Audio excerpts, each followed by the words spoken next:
Good evening, everyone. Welcome to another edition of the Gray Area on the BMD Network. I'm Mr. Bennett, joined as always by my partner, as always, Grooming and Reviews, aka the HQ, representing the AQ Sparta Network, aka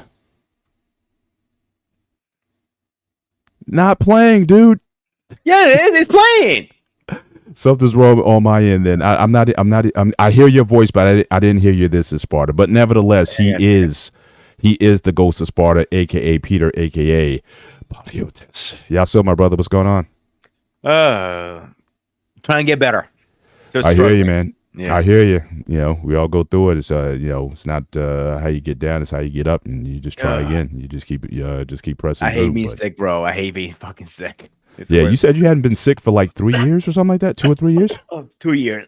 2 years. Wow. Yeah. Wow. It's hitting me hard. I'm not gonna lie to you about that. It's hitting me hard. But you see here the dedication, ladies and gentlemen. You see that the show must go on no matter what. So again, the real G's, they play hurt. So as you can see, scrolling at the bottom of our of the screen, you see our Cash App. So again, we ask that you support either certainly my channel, my Cash App, or the Sparta HQ Network, but also consider dropping a Cash App to the BMD Network as well. Make sure that we post that as well, that you support the BMD Network that gives you 7 days of content on all different types of topics or whatnot. So we got a barbershop. We got where they just flip over tables on anything, especially in this hot political season. We got we got the sports one-on-one sports show on we got the ancient one. We have our man Arpane on Monday night. So we got a little something for everybody. And we like to always depending on your point of view, we either like to end the week or we like to start the week with a little gray area discussion where we have two people coming from very different backgrounds and whatnot, but trying to find the gray area, the commonality between people. And so we like to kind of set the tone for the week. And so it's good that you've joined us this evening again on this Sunday night where my Steelers are about to play. So they had like a 90-minute rain delay. So the Steelers I saw that. The Steelers and Cowboys, they're about to get underway in Pittsburgh. And so definitely looking forward to, the game. Hey, 183307. Again, thank you for your support. Lost in translation. Absolutely. Let's go as always. And certainly we appreciate you guys stopping on in tonight, for, again, another interesting discussion. And we're just looking forward to what we're going to be doing in the future. I mean, we got some shows lined up where we're going to be bringing on some personalities. I think some of our highest rated shows have been where we've interviewed people. So, we definitely want to bring in more guests. And again, have even further dialogue and discussion and getting perspectives. We got military guys and people from all walks of life that we want to have part of this discussion.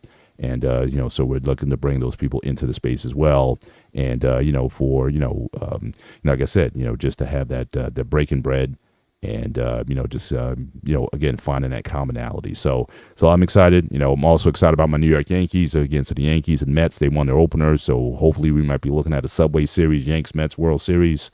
That'd be very exciting as well for at least for my area anyway. I don't know if you're from Texas or if you're from Kansas City or other parts of the country or whatnot. It may not be necessarily exciting for you, but definitely looking forward to seeing with these with my local sports team in the tri-state area what they do. Also Phillies in the mix also, so I would take a New York Philly World Series as well. I'll take that.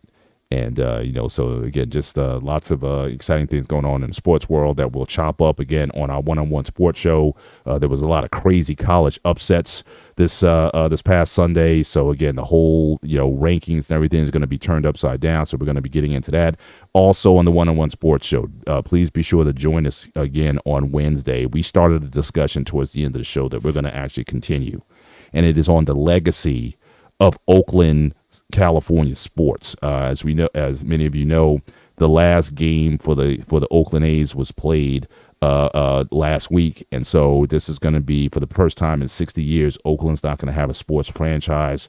So we brought in Tommy B, who lives in Oakland, to talk about that history and the impacts on the local economy. So we're going to continue that discussion next Wednesday, again, on the one-on-one sports show. We're going to lead our show with that and continue that dialogue, as well as talk about all the news stories that are going on in the world of sports. And so definitely looking forward to that. So again, just a lot of good and positive things that are happening in this space, happening in this network. Go back on Friday to the barbershop show. We got into it, talking about, is a sensitive man makes you, I won't use the language, but does it makes you a female dog. I'll just say that. But again, we broke bread, and it got deep late into the show and whatnot. But we were talking about some real, real things with the men. So again, our pain, Boss Man was there. Lost as always. So again, go back and listen to that. At least that last hour. I'll be biased, okay? The last hour, 90 minutes of the show. Go back and watch that. And so yeah. So we're trying to use this space for all we can. And so, so again, credit to BMU for giving us this opportunity, for giving us this platform. So again, as you come in tonight, make sure you hit the like button as you come in, not only here, but also go to the Sparta HQ network and like that channel as well. Helps both of us, so we can go to these spaces and continue to have the conversations. And again, Sparta, I mean, you change the game, brother. I mean, you switch some things up. You're starting to, change the whole format of your show, your network, and your channel. And you're trying to get deep in these conversations also. So I'm involved like 2 or 3 deep conversations a week now. It's like I'm coming up for air. So a lot of times your hangout show on Saturday night, that's a lot of times where I kind of get to unwind a little bit. But it's like, man, you taking us into the deep water with some of these discussions on, mental health and all these things that we're doing, man. So listen, dude, I'll be honest with you, like, well. BMU does it his way, and I got my way. There's nothing wrong with that. So we have 2 different channels doing 2 different ways, and they're only different ways. So we can tackle in different angles too. Right. So he tackled about one thing like a couple of weeks ago. I did body count. He did it later on also. So me and him are like, without us talking to each other, we kind of did the same things out realizing it. Might have to do some maybe a little coordination, or just so we know that we don't want to butt heads as well, but make sure we can again continue to add value in the unique ways that we do it, because obviously you're just a unique individual, just as BMU is. And so I think there's space for all of us in the spaces to really contribute in very substantive ways. So, definitely looking forward to, again, what the Sparta HQ network is going to be kicking out. And you already know what's going on with the BMU network as well. Shout out to, again, Boss Man. Shout out to you for being with us tonight. Appreciate that. You coming out tonight. So, definitely looking forward to a good show. But before we get there, just a culinary question for you, since I know you're the chef, the master chef. No, we talked about the master chief, and now I'm going to talk to the master chef. So again, I was stirring it up in the kitchen tonight. So for the first time in a long time, I cut up some onions. So, and I got some people may call it lazy, and some people or some people not. But what's your opinion on onion powder, onion salt, onion bits, or fresh onions? And in particular for Greek cooking, how prominent are onions in Greek cooking versus like U.S. cooking or whatever? Since you cook all types of foods, but how prevalent are onions? Or are they a staple in Greek food, or are they So how would you classify onions? And then again, if you had to choose between any of those additives, what would be your preference? It really depends what I'm making. I can't keep it straight answer, because if I'm making like a bolognese sauce, a real onion and regard is going in there automatically. But if I'm making something more like a soft sauce, let's say it just needs a little flavor, but I don't want the crunch of the onion, I'll put that in. It really depends what you're making. I can't give you a straight answer on that, because it goes either way on that. So it's really a preference thing. And what are you making? That's the 2 factors. What are you making? What's your preference? I hear you. Like I said, I for a long time I'd be in there, and I'd be my eyes be tearing up. Actually, I got a fan at one point. I was like blowing the fan on the cutting board as I'm cutting the onions, so that the aroma wouldn't get into my eyes. So I'm not one of some guys. I'm sure you've been in the cooking industry for a while, so I'm sure you probably built like a tolerance where you're cutting up onions and whatnot. It's like you never build a tolerance on onions. Onions are every cook's worst enemy. So here's the thing. You cannot complain about onions. How many did you cut? It's one big one. It was like the size of an apple. It was huge. But I'm try to cut about 100, 200 of those in a row and talk to me. Then that's what I'm saying. But do you develop like some kind of resistance or some sort of immunity? Like it's like a beast thing, right? Or like for those who've been in the military, They say if you've been used to like mustard gas or tear gas or something like that, do you get used to it after a while, or being able to function in those conditions, or do you, or is it something that you never get used to, You even never in it combat? is what it is. You might find those tricks like chewing gum. It helps a little bit. Um, one trick I found that this is funny as hell, but it is unorthodox. Hmm. Do it in the freezer or in the walk-in Right, because the cold air prevents it getting in your eyes. right, That's one way to stop it, but you don't right, have a big freezer to go in there. right, right, Okay? right. Yeah, I hear you. I hear you. But I was like, man, I was like, do I even want to? Do I even want to? Do I even want to do it? Like I said, it's probably just like I said. I got lazy, so I got used to using like reconstituted onion bits, or sometimes what I'll do is I'll just get like you can buy like the frozen diced onions, and that's pretty easy. I could just open that up and just let them thaw out a little bit and just throw them in there. But the process of cutting, um, and just being in there, you're cutting the meat up, you're cutting the onions, you're cutting the vegetables, just that. To me, I like I said, I enjoy cooking. A lot of times, what I don't enjoy is the prep. That's the piece where if I could substitute the prep, then I'd be a lot better off. But I'm just wondering, does the food overall, does it still come out better when you use, again, the fresh ingredients, when you put that labor in there? From your experience, does the food just taste better, or do you know when somebody sort of took a shortcut and said, hey, this guy used onion bits, or he used frozen, he used a canned or whatever. That's for me. Yeah. You can tell the difference when you're using frozen stuff versus fresh stuff. You can tell the process. 100%, you can taste the process out of it. So if you do a scrub, some things you cannot do from scratch. Simple as that. Like you don't have time or the energy or the patience for it. Like pancake batter. I will make pancake batter from scratch at home, but at work, yeah, Hmm. hairy, shiny Greek ass. I'm not happening.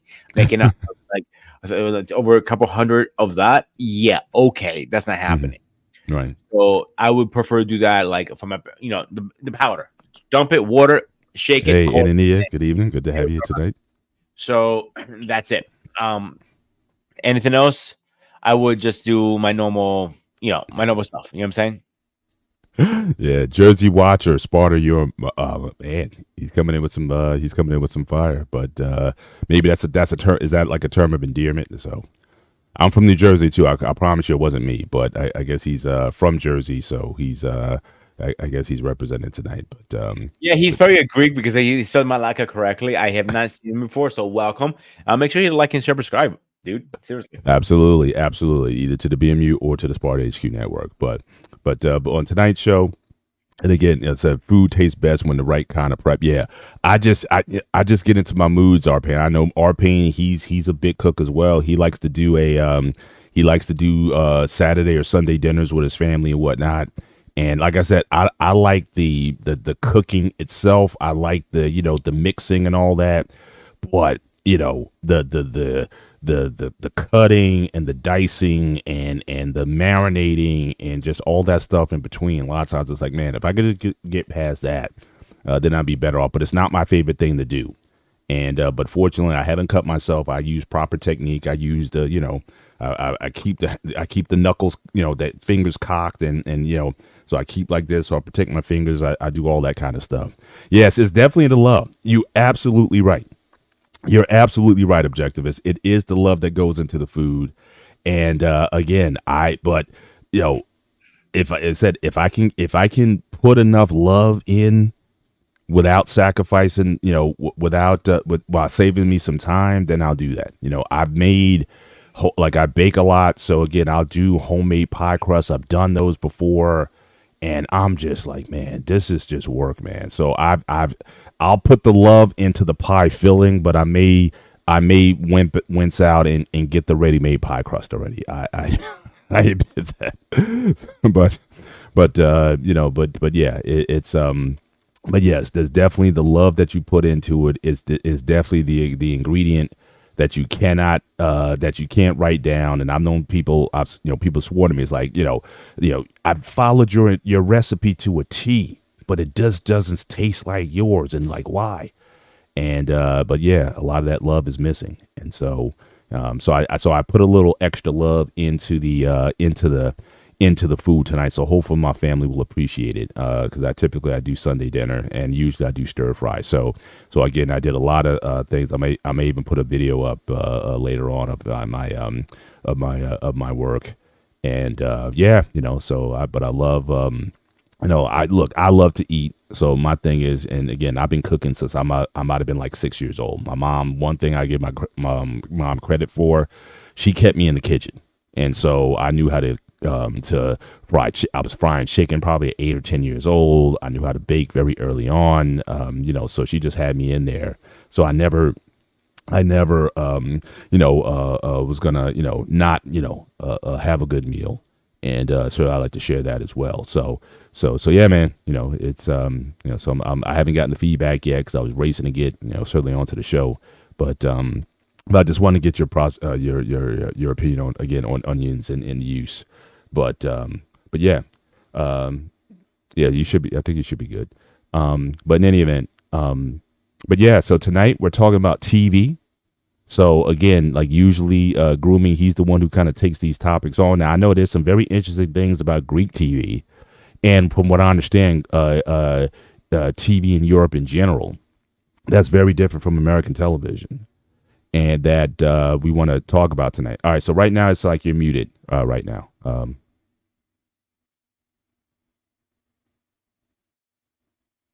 So I'll just so again, so that's going to be a topic tonight. So I'll let when Pete, when he gets his audio working good, we'll talk about comparison between America and you also have to be we have to be, I guess, more general when we say television, because it seems like more and more people are getting away from standard television, broadcast television that dominated the landscape for 70 years.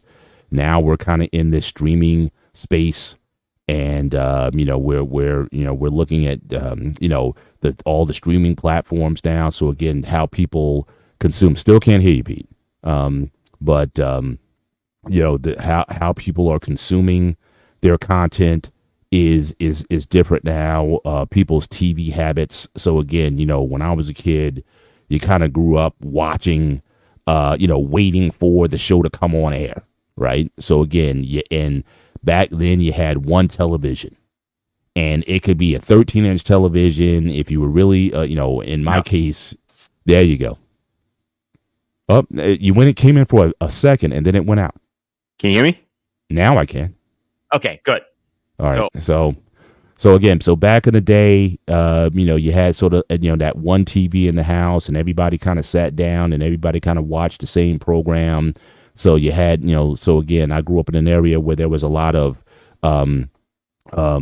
family programming, and so again, getting around with the family, was a bonding time for people to watch TV. But again, as people got more affluent, you got multiple TVs in the house. So again, it's like if the guys wanted to watch the game and the kids wanted to watch cartoons, and the woman wanted to watch the soap operas and whatnot. So again, I think the habits of television consumption changed as it became more mainstream, and as TVs became more affordable.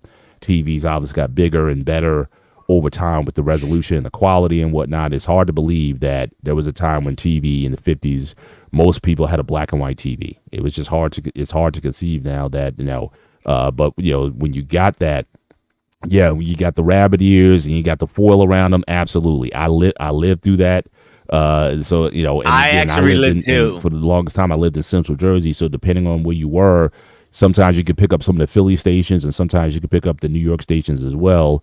So again, we our choices in television, not only in terms of the TVs that we have, now we got, Grooming, you got that big 80-inch TV in your house right now. 85. You're right. 85-inch TV. So X is right here. It's okay, next so to my, you muted again. You muted again for some reason. How the fuck? so I'll just keep it going until you got to work it out. But again, so you have ultimate selection when it comes to the size of the set. They're bigger, they're smaller. Can you hear me now? They are okay. So now Bossman is saying that he can hear, but now I can't hear Grooming. So maybe that's maybe on my end. Let me see what's going on with What's me going on with this shit and today? check my audio sources. Give me a This is starting second. to piss me off. This is really starting to annoy me. Got it. Now you're lost now.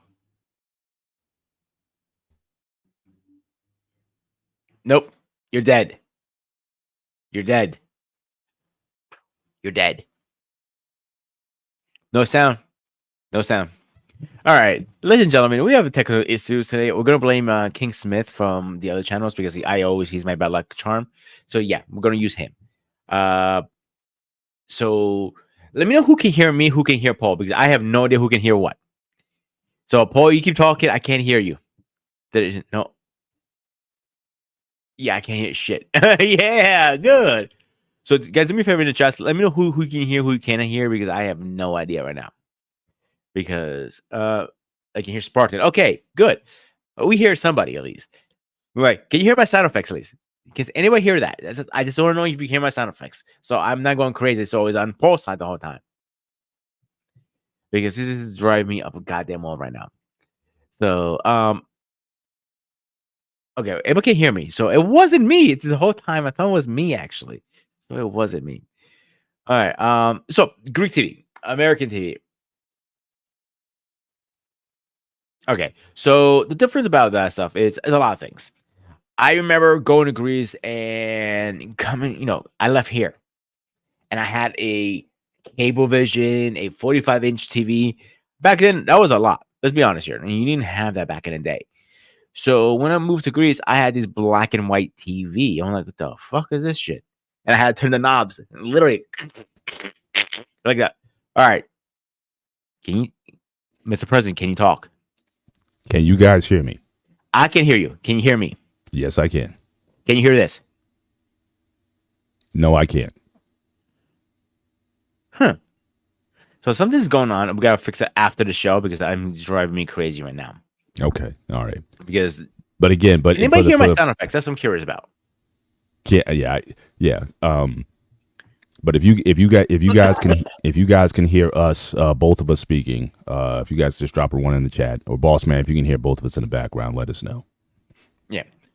So I was saying, so back in the day, when I went to Greece, I had to do the knob thing. Then it was like I had to go up to the roof, like at 8 years old or whatever I was, and move the antenna like left and right. My grand, a little to the left, a little to the left, a little to the right. In Greek, obviously. Dexia, malaka, dexia. Like you get the idea. You know what I'm saying? Yeah. So, and that's how it was.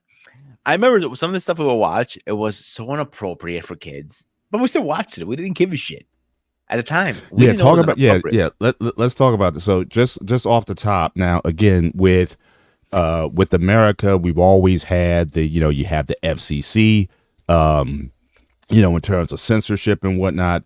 There's certain things you can say. There's certain words that you can't say. They said there's 7 words that you can't say on American television. I know some that got relaxed over the years, in terms of nudity, in terms of content. But we're talking about Greek TV. We're not talking about pay TV. We're not talking about cable. Back in the day, you had Playboy Channel and all those channels, or HBO, especially after dark. They would have like all the adult content. And you tried to cheat and get the code from the remote control to put the code in so you can get the we didn't have that in Greece. Get the channels and all that. So Greece didn't have that. Keep that in mind. Yes, but in Greece, it is very open when it comes to things like nudity. Now, what about language? Is there a language limitation, or were they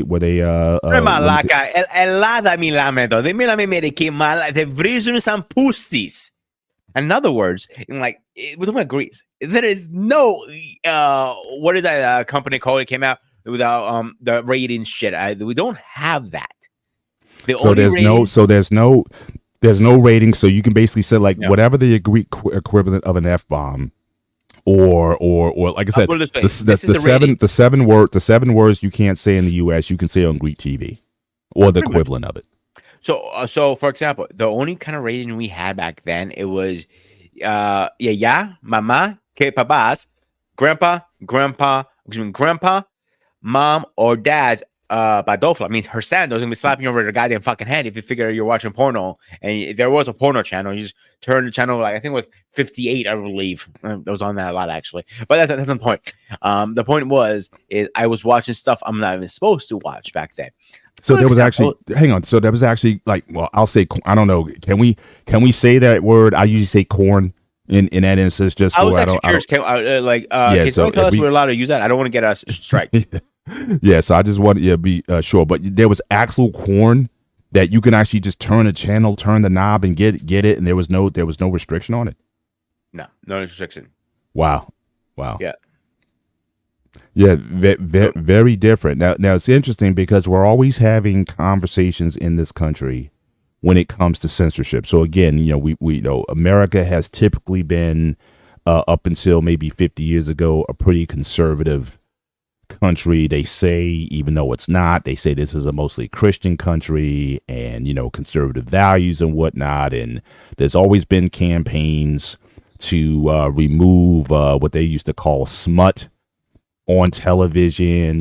That people complain when you had soap operas out that was going to ruin American society, and then people complain about the violence on television and in the movies. So again, so you've always had an eye towards censorship. Well, when it came to certain things, and then I know when reality TV came out, I mean, people were like, this is going to. So, I mean, we've been hearing for the past 50 years that basically American television is going to corrupt the minds of children and young people and whatnot. But you're saying in Greece that there's no FCC, there's no restrictions on language, there's no restriction. Now, when you say corn, is it like hardcore or is it like softcore? I mean, are they showing entry, or is it just assumed soft? I would say soft. It's soft, so it's not okay. So it's not the. So I do want to hit a comment that Jersey Watcher. Am I saying that right? I apologize if I'm not saying that wrong. Yeah, Jersey says so there is no N word equal in the Greek language, and he's actually 100% right. We don't have any racist languages in Greece, like the N word, for example, or the C word, or anything like that, does not exist in the Greek language. So that is completely American words.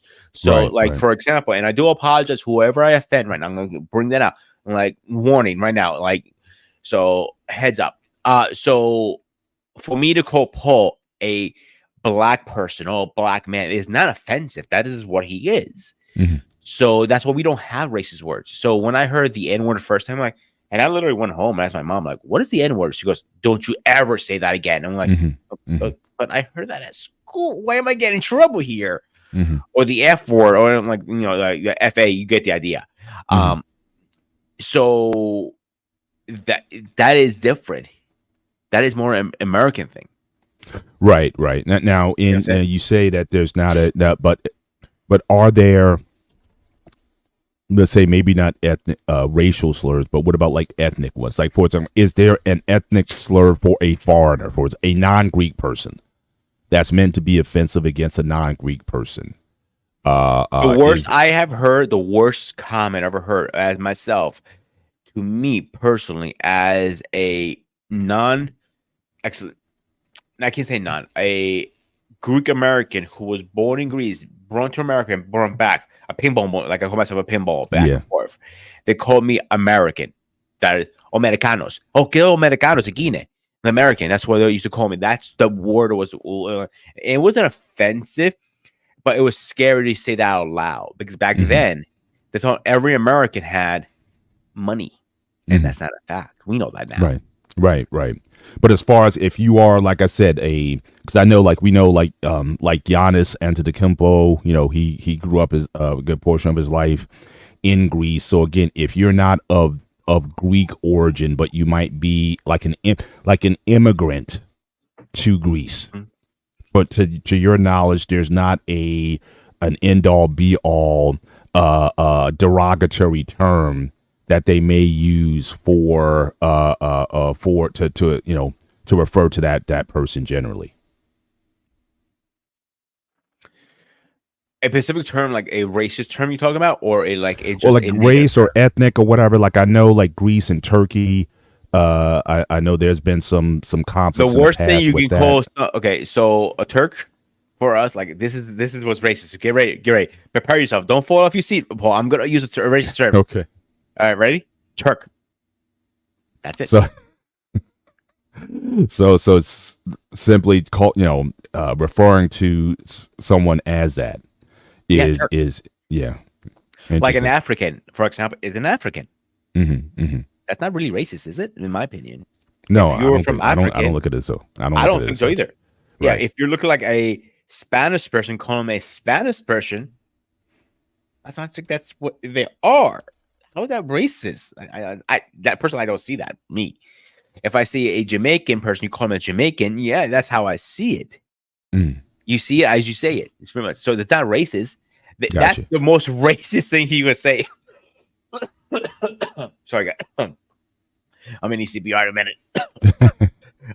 Not from you. Do not ever bring me back to life. Fuck that. What do you mean? But not for me. If I wait a minute, if I saw you in distress, you wouldn't want me to administer CPR to you? Can we go to the next question, please? Let's get to the next question here. Okay, next question. But let's get Right. Oh, joking aside, seriously, like Greeks that I know of, and it's Jersey Watcher. It sounds like he's Greek and he's from Greece from the way he's spelling stuff. I don't think he's trolling. I think he's actually Greek. Hey, So again, pleasure to have you on.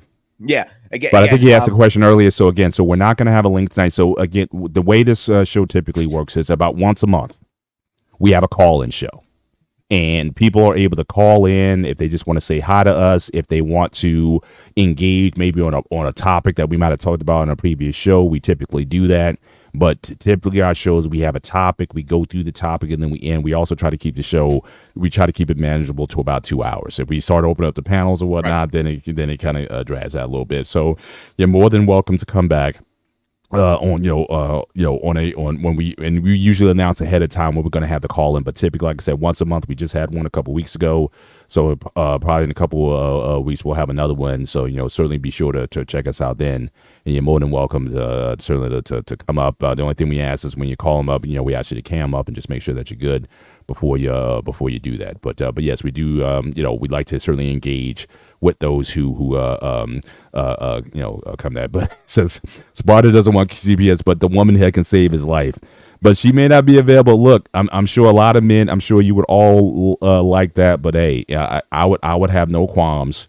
I've had CPR training. In fact, I need to go back. It's been a minute since I've gotten certified, especially with the pandemic and everything. It's been a minute since I got my recertification, so I need to get certified. I used to go every year and get certified in CPR. I had my card with me and whatnot, so I knew how to use that. I used the machine, the electric machine, to bring people back. So so I need to get back on that and just stay current with that. So I again, used to be certified all the time back in the day. I just fell off my certifications right actually after COVID ended, and if it ever ended, if you want to technical, that's where I stopped getting my certification because I didn't work for hospitals as much or for nurses, but cooks are not certified to need to have their stuff, certified for there. So that's why I stopped getting it done. But no offense, but I like you a lot, but not that much. Can I at least pick somebody from the chats at least for CPR? Oh, I'm sure all the ladies in the chat, you wouldn't turn any lady down. I'm sure. But I cannot live with myself. If here I'm with my man, God forbids, we're at Comic-Con, we're hanging out or whatever. CQ meets his lifelong person or whatever. He's like, oh my God, he falls out. He passes out.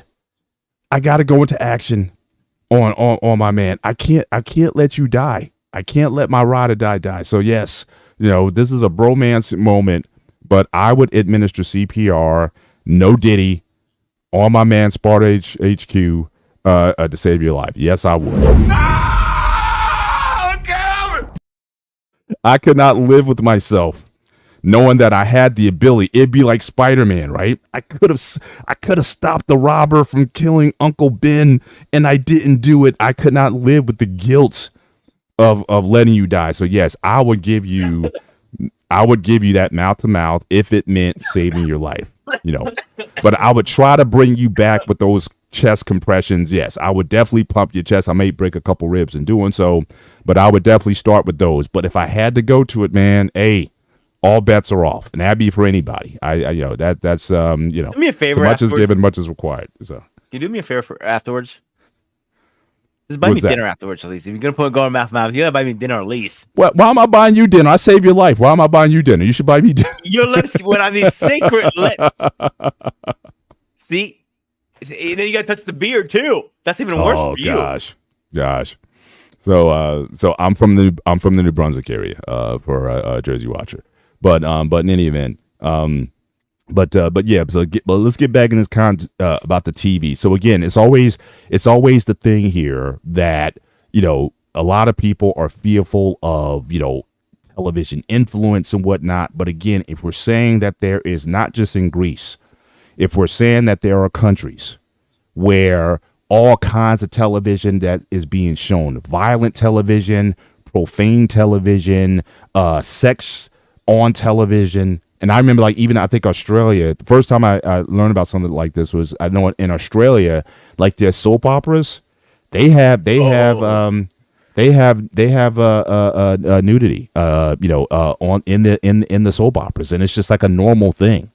And just in general, Europe seems to be a lot more open about New Brunswick. I mean, I'm sorry, not. I'm distracted here, but they seem to be pretty open about sexuality than Americans are. Even though we have all these other outlets, we have pornography, we have all these things, and so I'm just wondering then that when you look at just humanity, is it true to paint the broad brush about, hey, we can't show this, we can't do that, even though in practical terms, kids are getting access to it anyway?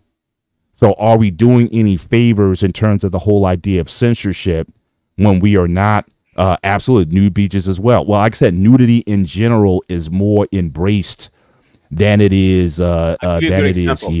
Yeah. I was at a beach in Greece. So, and this woman, I walked by her. I'm a young man, very high hormones at that point. The only thing I care about is three things: getting laid, getting laid, and getting laid. Pick one, A, B, or C. You pick one. So she had her bathing suit was wired, literally wrapped around her boob, and you see the whole boob. Mhm. And it had a little flower covered a nipple. And that's all. I'm like, everybody who walked by, she was saying, so sleeping in the sun because she was getting some color. Like, keep walking. Like, Right. I was like, me being a young little horny little fucker, I was like, I wonder what happens if that breaks. That was the only thing I thought the whole time. When I go or anything like that, I was very happy that they seen that. I was just hoping, like, can I get a wire snipper and just snap the shit out of that? But that was common. There's some women on one side of the beach is cut off, like it's topless, and all that stuff is regular, topless, nude. So there's sections in the beach, and we were just right by the border, like the line is. And my friend goes, "Hey, boobies!" And I'm like, "Ooh, let's go over there." Like, and my mom, as I walked over, I got the ear pull. Like, yay! So let me ask you then: is this a relative? Since you talk about your mom's generation, is this a relatively new thing in Greece? With like your mom's generation, were they much more reserved when it came to nudity or showing your body or what have you, or was the content of the television? So again, I don't know if you recall any shows like Greek shows in the 50s or whatever. Now, let me ask you, did Greek TV, so again, it's a two-part question. One, on the standards of decency, if you will, say from your mother's generation to like the current generation now. And the second thing is in the let's say like the earlier years, 50s, 60s, 70s or whatever, of Greek television, was there a lot of original Greek content, or was a lot of the television like American imports? Like, did you watch like I Love Lucy back then, or whatever the shows that were that were Guys, I'm sorry. I'm trying to not cough on the mic. I got you. I got you. Okay, I love Lucy. I love that show. That's one of my favorite shows. That and Three Stooges from the back in the day. So I grew up watching that with my dad. So I love Lucy. Even I watch it now on Hulu. I think it's hilarious.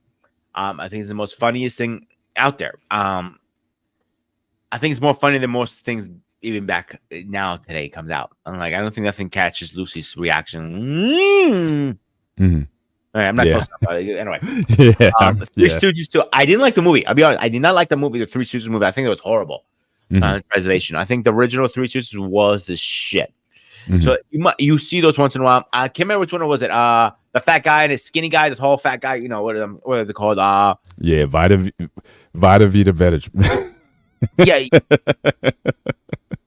That was an hilarious episode. Also, the one where they're on the assembly line making the chocolates and everything, and they're like stuffing their mouth and whatnot. Yeah, that was hilarious. Oh, here's another one when she glues the beer bags on her face. Oh yeah. And he couldn't pull it out. He said, "It takes 6 years to come off." Yeah, but I mean, but just to show you, even that show, just to show you how conservative the country was, and you look at that, you look at the Flintstones, they slept in separate beds. They did not want Ricky and Lucy sleeping in the same bed. That's how puritanical television was back in the day. Flintstones, the same thing. Wilma and Fred didn't sleep in the same bed. Now that's a totally, to this day, I don't know what happened, how that show even got on American TV, because that show you can't air today. That's the weirdest show. I'm gonna get back to that one. So Scorched, I want you to bookmark the Benny Hill show, and on top of that, the Paul Hogan show. I want you to bookmark both of those.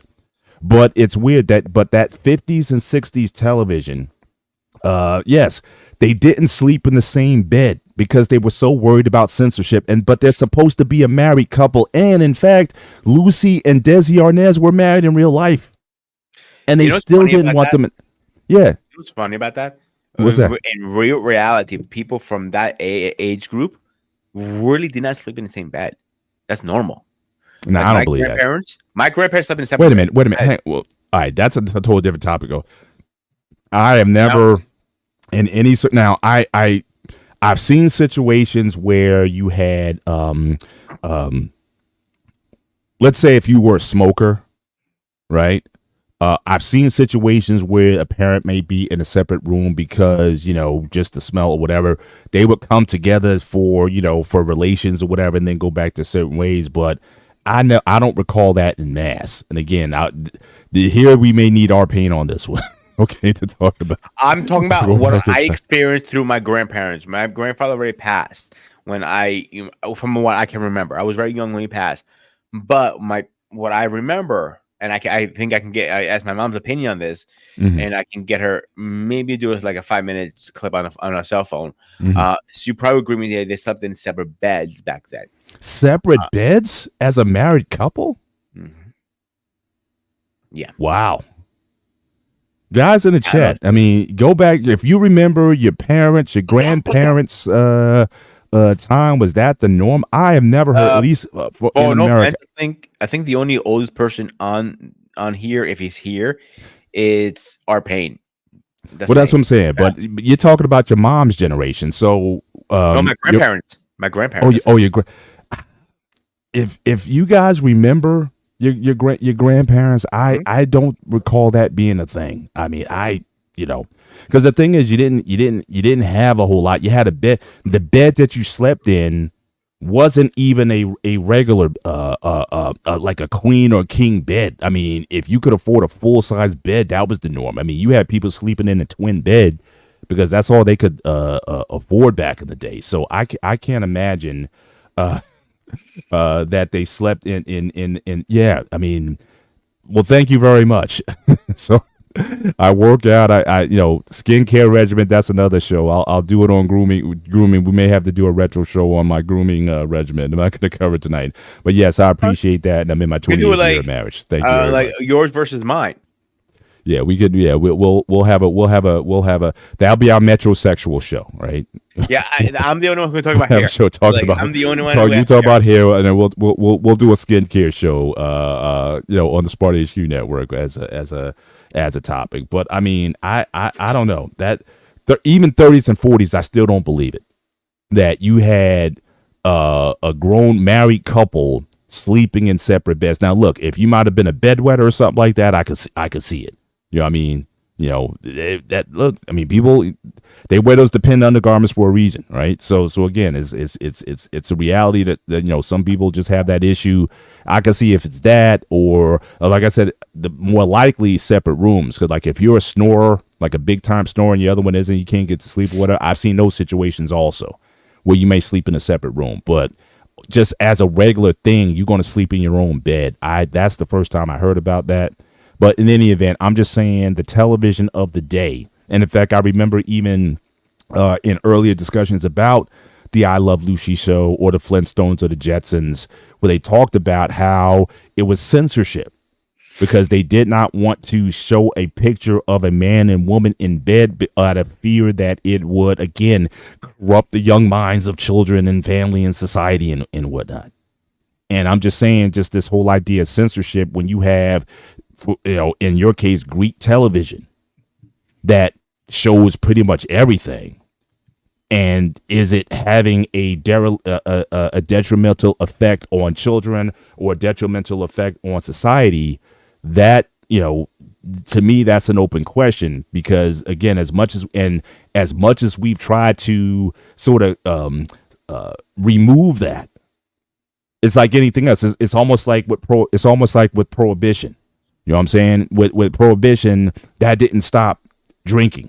People found ways to get their fix. Just like you're not going to cut off pornography or anything else. People are going to find their fix wherever they're going to find it. So is it even worth it to go through all these things to restrict what people watch? Are you really getting benefit out of it, knowing that the kids are going to get it? Elsewhere. So for me, that's an open question. But I want to talk about, again, as far as your mother's generation, like what do you recall or know, like the first Greek television show, whether it be a comedy or an action film or a drama or a you know, what from your experience, what do you remember, like the first truly Greek production, like a regular weekly television show that most Greek people would go in to watch, or was a lot of the TV like foreign TV? What's that? I hate soap operas. Soap operas? We used to watch two religiously. It was Monday through Friday. One came out at 6 and one came in at 8 p.m. I was forced to watch that with her. Some of it wasn't too bad, actually. I'll be honest with you. It was some of that was some action-packed scenes, like, you know, chasing each other, cops and robbers kind of thing. But I haven't ever, like, it was pretty brutal. I'm not gonna lie to you. I was, you know, as a kid, you want to watch something else. I want to watch maybe like Voltron, He-Man, Thundercats, whatever. You know what I'm saying? But I was forced to watch that at that time. So I try to go out and play with my friends. But during the winter, it's cold. You can't go out and play, unfortunately. And when the old folks are usually the only room you could play in is the living room where the TV is, because we only have one TV, you got no choice but watch that shit. Mm-hmm. So yeah, the one was Kalimera Zoe. It stands for Good Morning Life, and Lampsey. I can't remember what the definition is in English, to be honest with you. Light, I believe it stands for. I just was forced to watch that. I hated watching that shit so bad. Man, yeah. So I mean, I can see soap operas because they're relatively easy to make, right? You don't have a lot of sets. You don't have a lot of on location.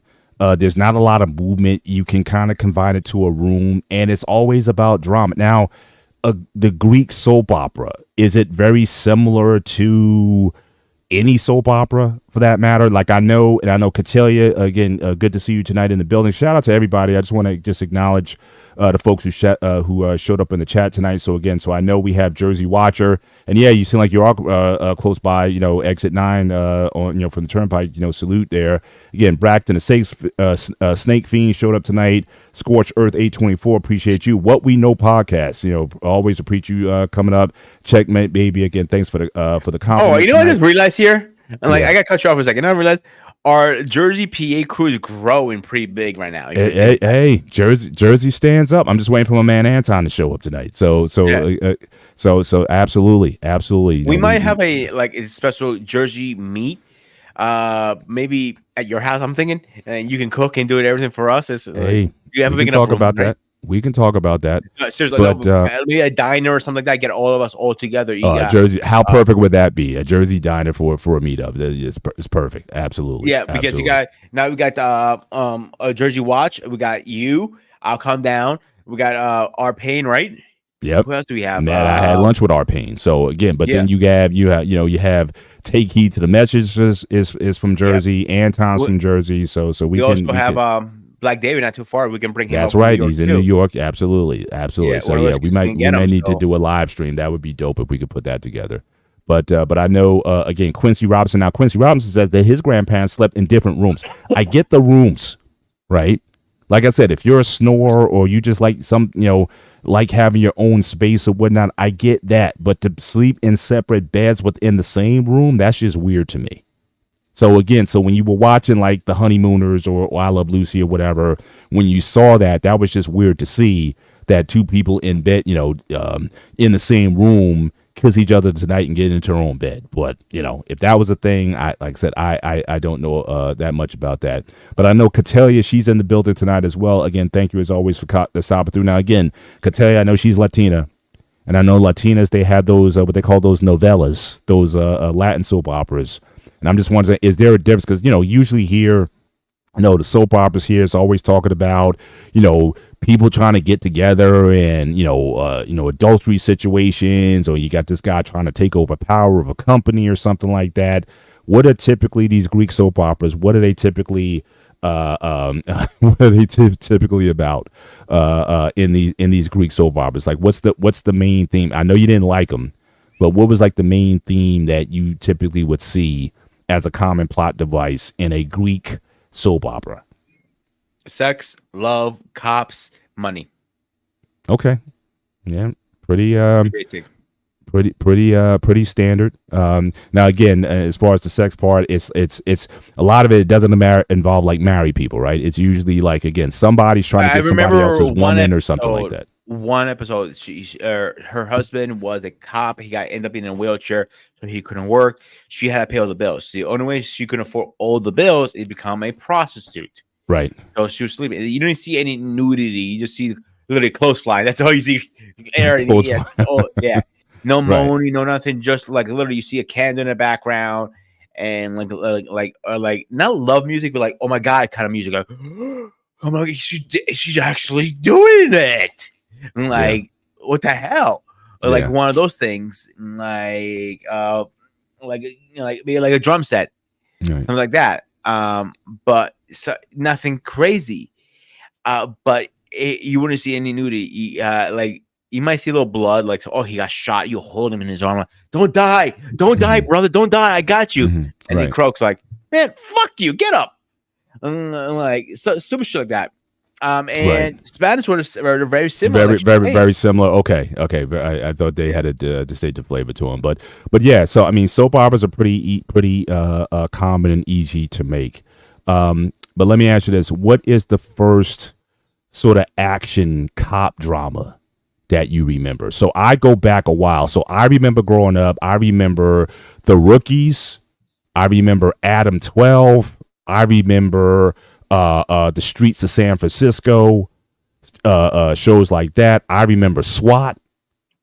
So those Beretta, so TJ Hooker, that was like in the 80s, but the ones that I most remember earliest, like I said, The Rookies was probably the first one that I remember because I love the theme song, and then you remember SWAT just from the theme song. The theme song was dope. So those are like probably my top two.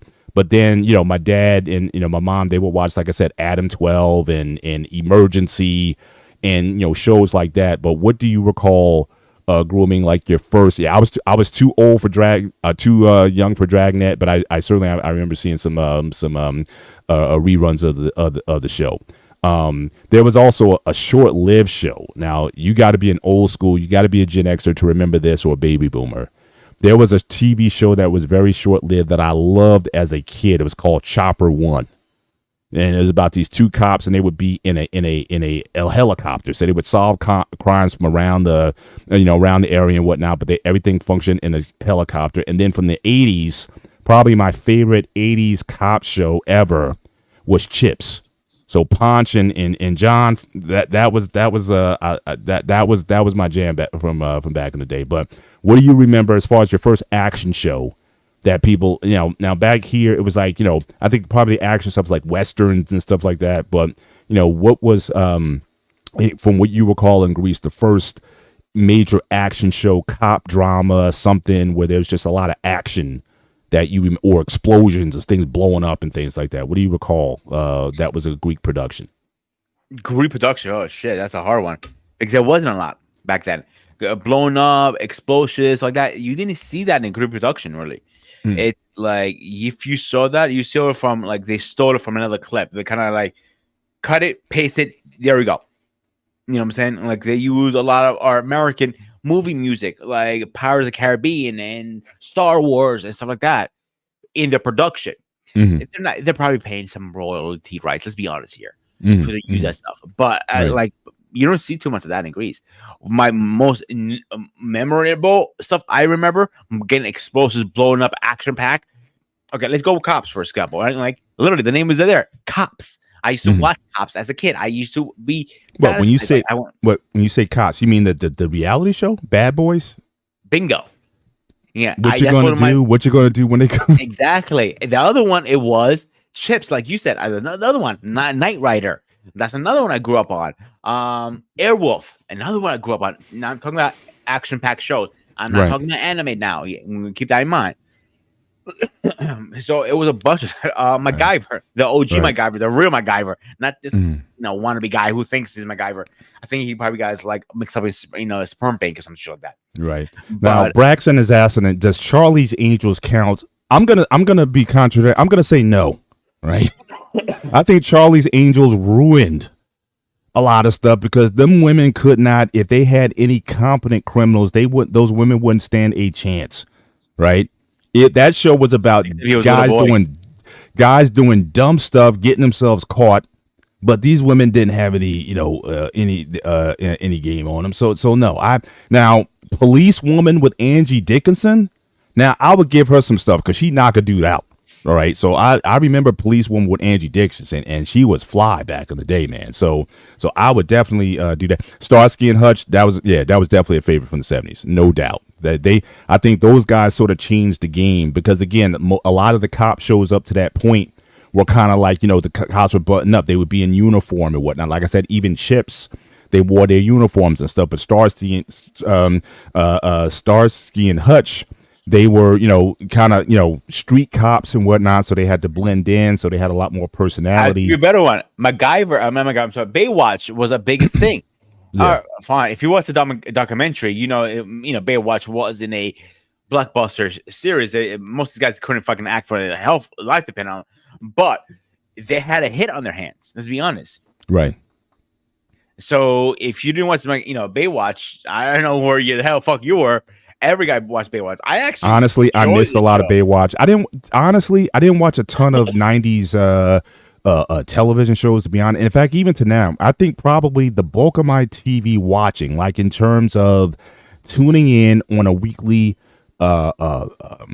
period to watch a show, probably ended in the early 90s is probably when it was over. Outside of sports. Now, sports, I would always tune in to watch a sports or a live event or something like that. But as far as Nancy Drew and the Hardy Drew and the Hardy Boys Mysteries, absolutely. That came on Sunday nights before Ripley's Believe It or Not on ABC. I remember that. I certainly remember that vividly. But I'm kind of going through eras here. So again, you're talking about this going from like the late '60s into the '70s. So again, we talked about Starsky and Hutch. We talked about Beretta. We talked about again Streets of San Francisco, which was a good one. But once you start getting into the '80s, yeah, I think Miami Vice. Certainly a great show. Honestly, I like the movie. Now, I don't know what happened. That was, you talk about movies that deserved a sequel. I thought that movie with those guys was definitely there. I didn't watch a ton of Heat of the Night, but however, I would tell anyone, if you haven't seen In the Heat of the Night, the original with Sidney Poitier, you need to go and watch that movie. That is a great movie. Okay, here's a good one for you. It was a show and a movie. I want your both opinions. A show and a movie. Now, keep that in mind. A-Team. Oh, loved it. I mean, that wasn't like a obviously like a cop show. But yes, absolutely. I remember. I just said show. I mean, no, 100%. 100%. You like about the movie? Oh, the movie, The A-Team.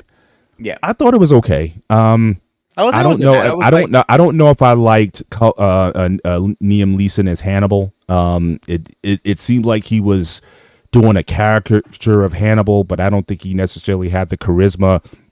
Certainly not the charisma of George Papard from the original show.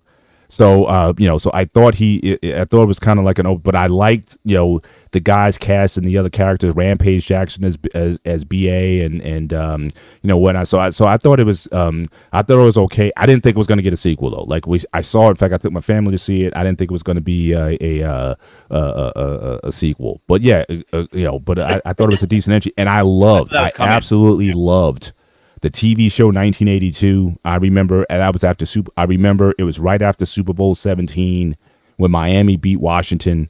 Washington beat Miami in the Super Bowl, and they made their series premiere right after the Super Bowl, and I was hooked right after that. I love that van. That van is still to me one of the coolest van/cars in TV history. So again, BA's van. The van, yeah, BA Baracus' van, the black van with the red stripe on it, that was dope back in the day. So absolutely. Okay, here's another one for you. Tell me how you feel about this, and we're gonna move on from that. Where was it? Quantum Leap. Not a huge fan of the show. Me either, yeah, to be honest. Yeah, I know that. Yeah, I know that. I'm saying, just to address Baxter's point. Yes, I know about the series. Like I said, I did not watch the TV show. But I'm just saying, since you brought it up, though, the movie is excellent. So, again, if you're a younger person who may not have got a chance to watch the film, like I said, I think the film is excellent. I didn't get a chance to watch a lot of the TV show in the 80s. I was either watching other things, or I just wasn't as much into it at the time. But the movie, I'm just saying, I highly recommend. But go ahead, Gruen. What were you saying about? Quantum Leap, like I said, I wasn't a huge fan of it. But if it was on TV, I'll sit there and watch it. I'm not gonna oh shit, fuck this kind of thing. It was okay, but I wouldn't be make an extra, have my phone go. Oh, time to go upstairs. Tell me what's going on. No, nothing like that. Yeah, no. Knight Rider, yes, definitely. Knight Rider. What do you think about Team Knight Rider? What's that? Team Knight Rider. What do you think about that one? No. Anything outside of the original kit in that black 1982 Trans Am, anything after that, I didn't like the Knight Rider 2000. I didn't like any of the reboots or anything that they did after that. Again, it's weird. A little pushback here. Again, in Greece, Knight Rider was huge, but it wasn't huge enough to bring product in. So we struggled on having products over there in Greece, like toys and stuff like that, right? Mm-hmm. So Knight Rider 2000. People want. Sorry, guys. Knight Rider 2000. Good show. A good movie. It was on TV. It was a TV movie kind of thing. We thought, but it was was it a TV movie or was it an actual movie? That's my question. Do you anybody know? Which movie now? Knight Rider 2000. It wasn't a theater release. It was like back then they used to make all these Sunday night movie. Like they had these movies like Sunday night movie. Would come on and whatnot. So it was one of those when they used to have when they used to have movies on Saturday night or Sunday night or something like that. So they had like a 2-hour movie about it. But again, didn't love it. Didn't love it. I thought, see, the one thing with a lot of those shows, and it's interesting too, because all of those shows, if you look at Knight Rider, if you look at like Battlestar Galactica, if you look at Buck Rock, all those shows were Glenn Larson shows. And it's interesting because the thing about it, the first season or two of the shows were fire. But then it's like they ran out of ideas, ideas. And then by like the third show or whatever, it was like it was over. You know what I'm saying? So it was Murder, She Wrote. I didn't watch as much. Columbo was my dad's generation. My dad loved Columbo. I didn't quite get it. I mean, the guy was kind of disheveled, going around, kind of like, oh yeah, I just remember I gotta ask you a question or something. I just, he would always play these games, but he didn't engage. And you had McLeod back in the day. You had Mannix. You had I think this guy Gannon or something like that. You had a series of shows. You also had the Rockford Files, which I liked. I did watch a lot of Rockford Files back in the day. He might be my favorite of that time. And Magnum PI, of course, I watched a ton of Magnum. Just for the intro to Magnum PI, that kept you worth watching because of the woman that he's holding the woman in the bikini out of the water. So that was reason enough to watch the Rockford the Files. But I want to get back to some of the questions. I know Scorched Earth, he's been asking some stuff in the chat. So the first thing he asked about, which again, I admit, it's an enigma. Okay, so the Saturday shows, that was, you stayed home on Saturday nights because you had the Love Boat that came on, and then you had Fantasy Island after that. And that was just like it's like you didn't go anywhere. You had to stay home. Love Boat and Fantasy Island, that was like 1-2. You had to be in the place. That was like, just like you might have watched the Saturday morning cartoons back in the day. So Saturday was this. You had your Saturday morning cartoons. So either you did ABC, you had the Bugs Bunny stuff on, you had the CBS stuff on. Back in the day, you had the live action shows like Shazam and ISIS and all that. You had those shows, right? Then in the afternoon, you had Kung Fu Theater or Monster Theater. So you had Monster Theater that came on, and that was, you would show like your Frankenstein movie or your Dracula movie or something like that. And then you would have your Kung Fu Theater from 3 to 5. So you definitely had to have, that. And then later that night, you had Love Boat, and you had like I said, Fantasy Island after that. And then ABC, they would do these specials like the Battle of the Network Stars. Who in the chat remembers Battle of the Network Stars? Where you have all the networks get together on ABC. Howard Cosell would be there narrating the action and all that kind of stuff. They did all these specials and stuff back in the day. So yeah, Saturday, it's amazing. We didn't get out a whole lot, even though Saturday you would think was the day that you go out and play, do all that stuff. It's like, look, I can't play in the morning because I got to have my cartoons. If we play, we're out for 2 hours, but I got to be back in the afternoon because I got to catch Monster Theater and I got to catch Kung Fu Theater. And then I might go out again, but I got to be back at prime time because my prime time shows are on. And so I got to watch those. It was different for Greece. So, okay, we had Sunday and Saturday or cartoons in the morning, both days. So when I left here from America to Greece, it was only Saturday. When I come back, I was also here, same thing, Saturday and Sunday. I'm like, okay, that threw me off a little bit. But anyway, so that was the best part. You go to church and we come back, the cartoons are already on. You just, you get your eggs, your cereal, whatever you're going to eat after church. So the best part, here's the best part. On Friday and Saturday nights, it depends on the channel. Sometimes it was 6 o'clock, sometimes it was 7, sometimes 8, even 10 o'clock. It was a movie night. So the local TV channels will put movies on always. Right. So it depends what show is. And this is where me and my grandma used to fight over the controller because I wanted to watch the movie. So we kind of found like a balance in that. Like I always watch, I knew I couldn't win the battle. I would get the Badolfo overhead to Stando. So yeah, Friday was off limits for me. Mm-hmm. So Saturday nights, it was my time. So let me, except it was during news. It was like one having one TV with two different generations of people in there, it's hard. You do not want to fight over that controller. Mhm.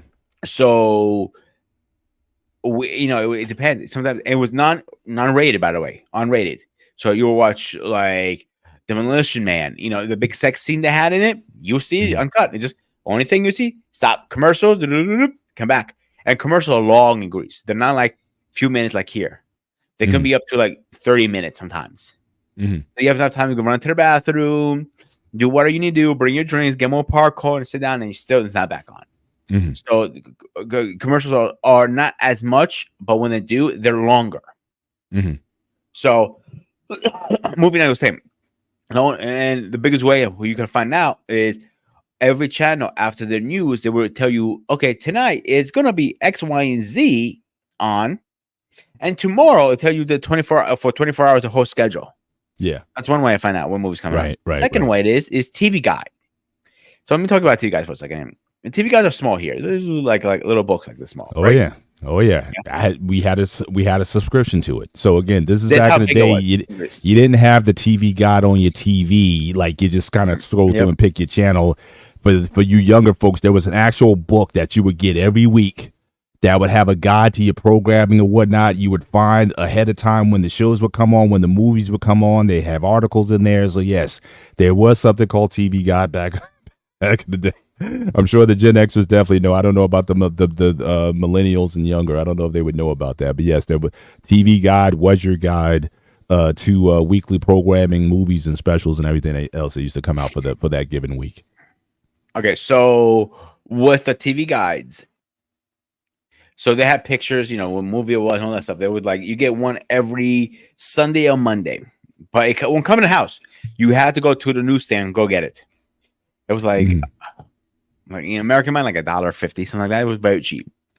So my grandma used to get it. I remember when I came back to the States and I wanted one. My mom was like, "Why do you want that?" Like it scrolls down in the list. Not that like we have it now. You have to go to channel, I think 13 or 14 or something like that.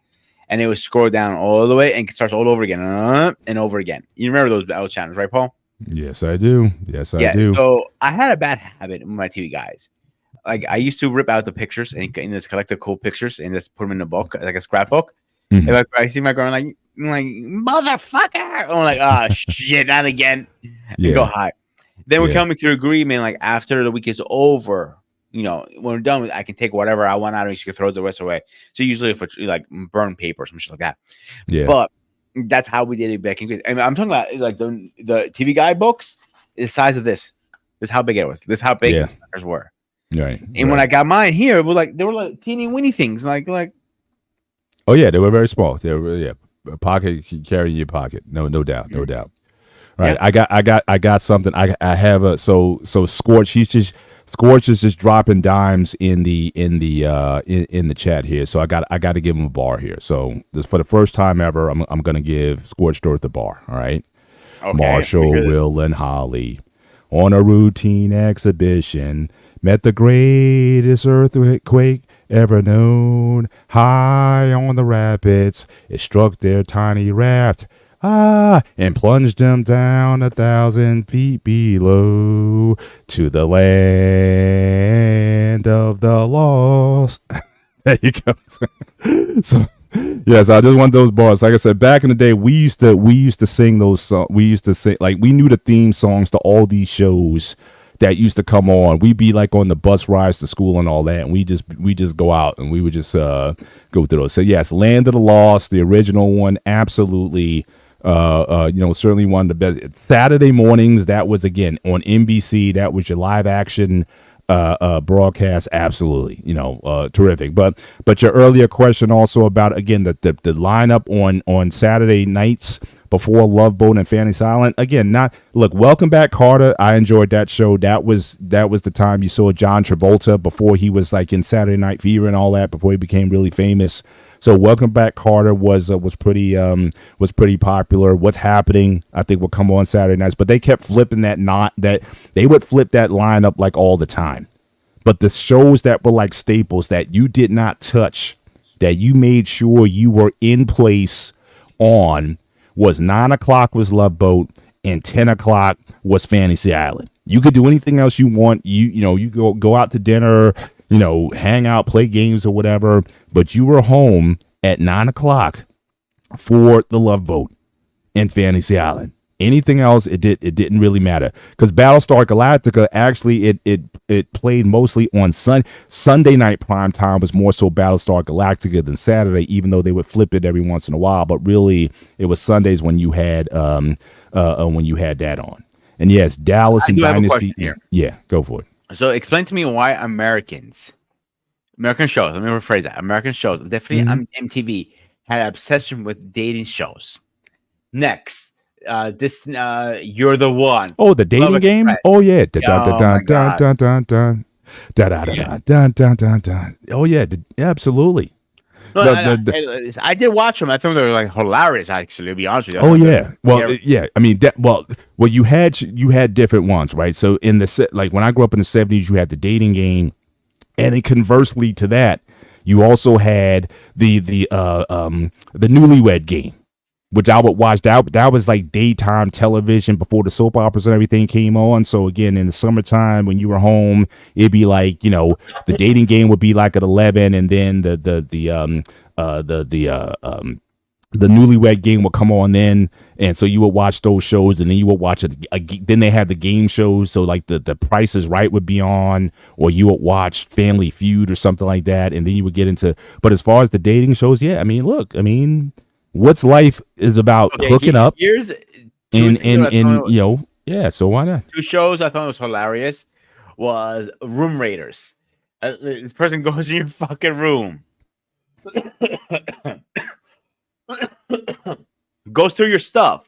All your pictures will be gone, and night lights your bedroom. Oh, what you've done here, or this. And I'm like, bitch, I'm getting fucking laid. What do you think I'm doing in my bedroom? That's a little deep. I don't think I saw that one though. Oh yeah, I think certainly. Well, I think certainly the dating the dating shows today, like a lot of the stuff that's supposed to be quote unquote reality TV, it's just kind of ratchet to me. It's like you got all these people. My daughters, they watch like Love Island. So it's like you basically get all these young people on this island somehow, and it's like everybody's hooking up with everybody, and it's just messy to me. But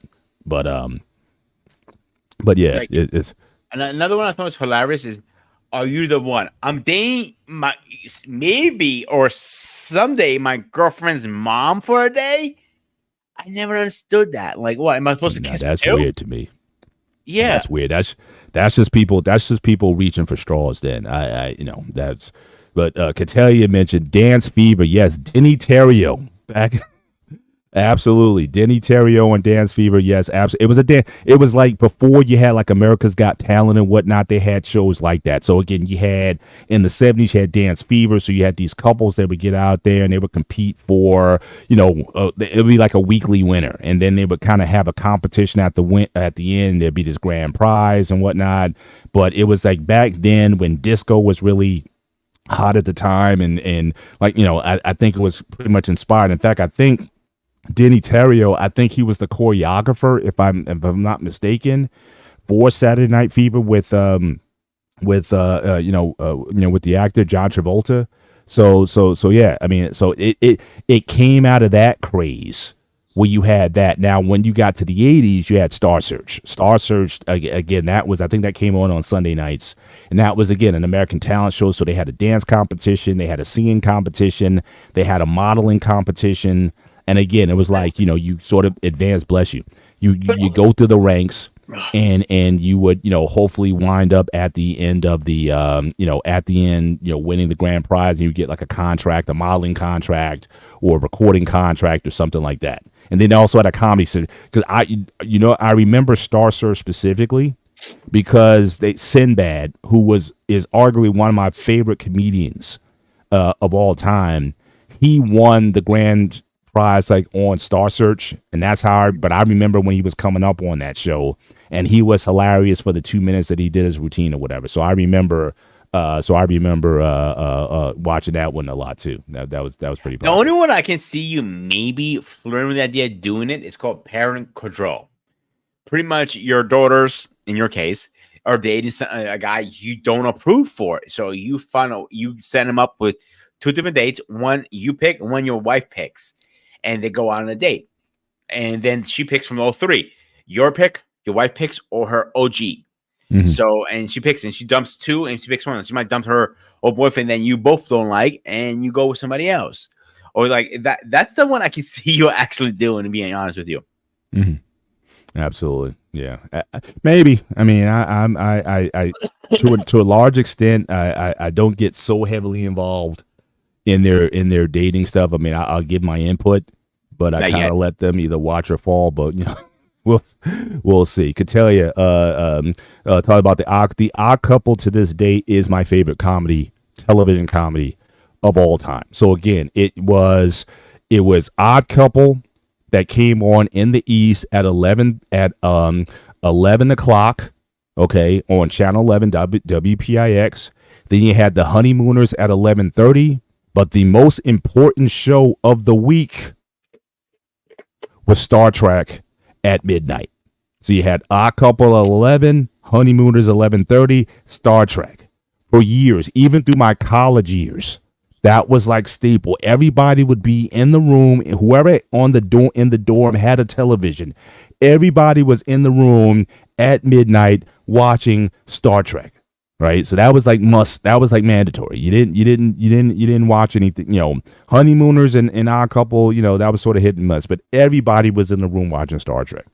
So that was my nightly viewership. So again, if you didn't have your prime time stuff that was on, you went into your after your prime time stuff, you might have took a break or whatever, but then you came back at 11, and then that was the hard part was trying to get your mom to let you stay up that late, especially when I was still in grammar school, to stay up that late to watch Star Trek or whatnot. So that was the challenge of getting her permission. But in the summertime, it wasn't a problem. But definitely, school nights or whatever, yeah, typically it was hard to get permission to stay up past midnight to watch, knowing you had to get up at 6 a.m. for school. So that wasn't going to happen too often. that you think it couldn't happen, but if you bribe them somehow a little bit, like, Mom, I got an A today. Like, well, okay, this once. Then you have to find a new bribe every week. So there's always a way. Mhm. You have to find the right way. I hear you. Yeah. Yeah. So let's talk a little bit about, I guess, the modern scene, because like I said, to be honest, there's very few shows, period, that like I said, I don't tune in on. I seldom binge watch. So again, all this TV watching that we're talking about, yeah, 70s definitely, 80s definitely. By the 90s, once I became an adult and started going out and doing my thing, less so. Like I said, sporting events, I didn't watch a lot of the Alvaro show up. Nick was Up All Night, I think it was. But I don't remember watching a ton of that. I mean, obviously Elvira at the time, she was they used to call her a vixen back in the day. So clearly with the hair and the boobs and all the stuff or whatever, I'm sure she got an audience. I didn't watch a ton of MTV. Certainly not in the late 80s and into the 90s. I didn't watch a lot of it, so I probably missed a lot of that stuff. But yeah, but my active television watching has dropped off drastically. I think today I'm much more of a YouTube guy. And if I watch on YouTube, it's like I may watch like an old show or program from something back in the day, but a lot of the modern product. So again, I'm curious, for those in the chat, I'm talking about today, 2024. Is there a show on network television? So I'm still talking about the big ones, Channel 2, CBS, NBC, ABC, Fox. Is there still a show that you actively participate in? I probably, the only shows I remember in recent years that I would kind of tune in weekly for was probably 24. That came on. Did you ever watch that show, Grooming? What was it again? 24. Never heard. It was I remember hearing it, but I never watched it. 24 might have been one of the ones that I would like tune in on a regular basis. Like I gotta watch it. But that you're talking about, like I said, the 90s. But after that, there's no prime time show except for like Monday Night Football, right? That might be like the only And he has prime some time that I. wrestling, too. What's that? Some wrestling too, if you think about it. Well, see, even that, it's like I fall in and out with wrestling. My daughter is much more connected. My youngest one, she's much more connected to wrestling. In fact, she just saw, I guess, what was like Blood. What was on last night? A blood, Bloodline or something. war? Hang on, give me a second. I'll tell you right now. Because I can remember blood something. I can't remember. I'm old like you. Yeah. Don't you start? But I mean, but she'll bring me in and out. So with wrestling, I go into it. Blood. That's a good one. Yes, I'll give you that one. Abbott Elementary. Now, again, I don't watch it on a regular, but I make sure that I watch it, like a rerun or something. Blackish or Grownish. My kids, again, they kind of got me into that a little bit. I would, my family would watch it, but I just I'm busy with something else to doing. But to sit down and watch an on-air network television program, it's tougher for me today. It's just I'm not as connected, or just other things have especially when you have access to Netflix and all these platforms where you simply, if you want to see something, you just kind of go and watch it. But to tune in and say, okay, we're gonna sit in the room as a family and everybody watch Abbott Elementary or something, it's rare. It's not often when that happens, or I may catch it, like I said, on a rerun. And I know people, you might have watched like The Office back in the day, or some other, or The Wire, or some of these other shows on TV. But I didn't even watch. Here's one that may get you. Did you ever watch The Sopranos? A part of it. I didn't see the whole thing. I didn't see. I think I've watched more of The Sopranos after the show was on. But I remember when it was on, when it was live, it was like people couldn't wait until the next morning. And that would be like the conversation in the office the next day. What happened on The Sopranos last night? Did you see it? All that kind of stuff. Or even back then, you even had early shows like Seinfeld. Like everybody couldn't wait till Seinfeld was on, and then people were coming in the office and talk about Seinfeld. I rarely watch Seinfeld. So okay, so when Sopranos were out, I didn't have what was it? HBO Max, was it right? Or Stars? It was Well, you had HBO and you had Stars. I don't know if Stars still exists today, but it does on a streaming platform. But I can't remember which one was Sopranos was one on. But whatever extra channel, I didn't want to pay for that extra stuff back then, so I didn't watch for that reason. Like Spartacus, that's one of the shows I actually like watching. I didn't pay for it because I refuse to pay extra for that show because I paid so much money for cable rate. My bill was over like $185. I'm like, why the fuck am I paying all this extra money for just one channel? I refuse to do it. I wait when it was a free trial, then I would just catch up on all the shows and call it a day. But The Sopranos, I never watched it during live. I watch now one. If I have nothing to stream, yeah. And I agree with one of the comments we saw. She doesn't watch modern TV. Some of the modern TV I don't watch myself. I agree with her. But I just don't find anything, like I said, compelling. Probably the last series that I probably was like into was probably Game of Thrones, where it was like, okay, like every week, like guys in the office, we would text each other and say, okay, Game of Thrones is about to come on. Sometimes they'd be like a live, we would be interacting with each other when Game of Thrones was on or something like that. But outside of that, it's like I said, it's just rare. It's not that I don't enjoy entertainment or consumption of product. It's just that I think, a lot of television is just not as, it just doesn't fulfill I guess maybe as it was in my earlier days. You're out here, you're working, you're building a career, you're doing certain things or whatever, and everybody's in a different direction. So again, I guess it's not as valuable. But again, to go and reminisce about the shows that you grew up watching that were again part of your formative years and you took a lot of pleasure of. I love to reminisce about the about the old stuff.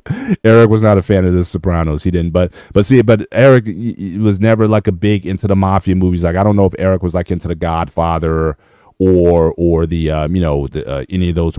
Are you sort of like a mob guy, A little bit, I am Are you actually. I like don't it? like a lot of them, but I do watch some of them. You know what I'm saying? But I'm sorry. I like what like top mob movies. Like what would you say out of the mob movies that you've watched? What like are your highlights? Like, are you into like the Sicilian or what was the oh geez. Now I'm having a brain Right. freeze now on some of these mob movies, but there've been Like the several. Godfather kind of thing.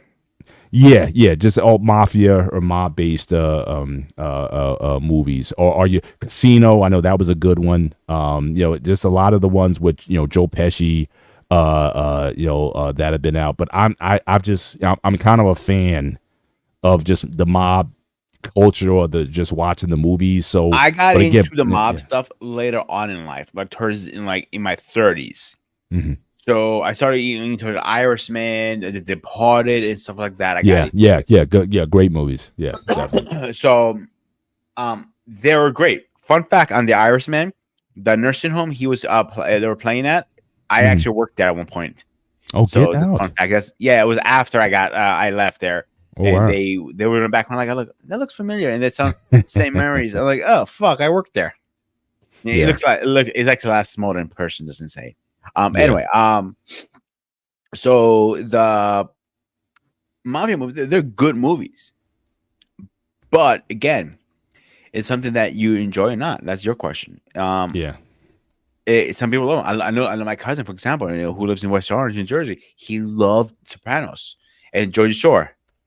I still don't understand why the Jersey Shore he likes so much. Like, Jersey Shore was like a cultural phenomenon. I admit I probably watched the first two, maybe Seasons? first 3 or 4 seasons of the Jersey Shore. I don't know. I think I was trying to relate to my kids a bit more. Trying to like what's the appeal of the show or whatever. That Paul, was. be honest. Let's be honest with me. Did you personally do the Jersey Turnpike? What do you mean do the Jersey Turnpike? You don't know what that means, right? No, I do not. You And I were live in right. Jersey, so you're gonna have Did to you educate me on that. did you you put your hands on your little thighs and twerk for you girls? What? I don't think so. Nah, I doubt You it. walked right into that one, dude. I have no idea. My goodness. But in any event, Yes, though, it's a but dance. If you guys don't know what it is, is that yeah? Catalia's asking, is that a dance? Yeah, I think it is. yeah. I think it is. But yeah. I'm asking the same thing to tell you. I'm a little I'm a little Look confused it on up, that one the myself. Jersey Turnpike, and then email me later. Yeah. Yeah, I agree. Braxton Scarface is definitely more like a drug movie, but it doesn't deal necessarily with the mob. Because, with the mob, like I said, it's a culture, it's a family thing. They have a way of certainly doing things. But, Scarface, certainly still one of the greatest, if you want to talk about like mobster gangster movies, it's certainly one of the best of all time, no question. And so certainly it would, certainly it's right up there with that. But just mafia movies in general, whole thing about being made and taking this person out and that person out and whatnot. I've sort of fancied those movies over the years.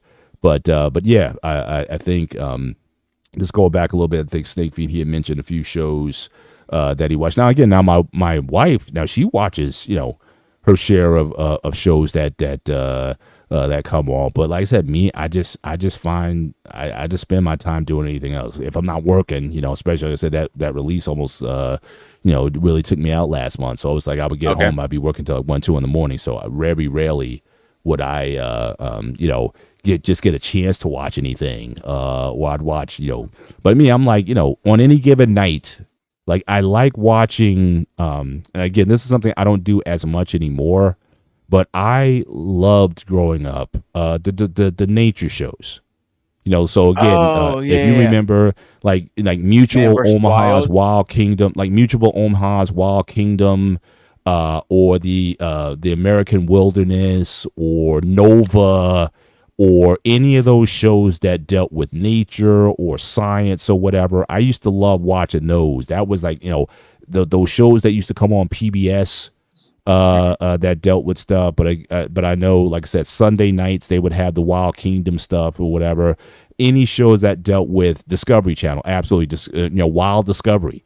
Any of Discovery used those to be one of my shows. favorite channels, to be honest with you, bro. Yeah. It's been a minute. I mean, every once in a while, I'll watch like a YouTube video that, like, what I got into recently. I would watch like who would win between like a lion versus a tiger or something. Like, what animal will win, or if it was like a lion versus a crocodile or something, like, some of those.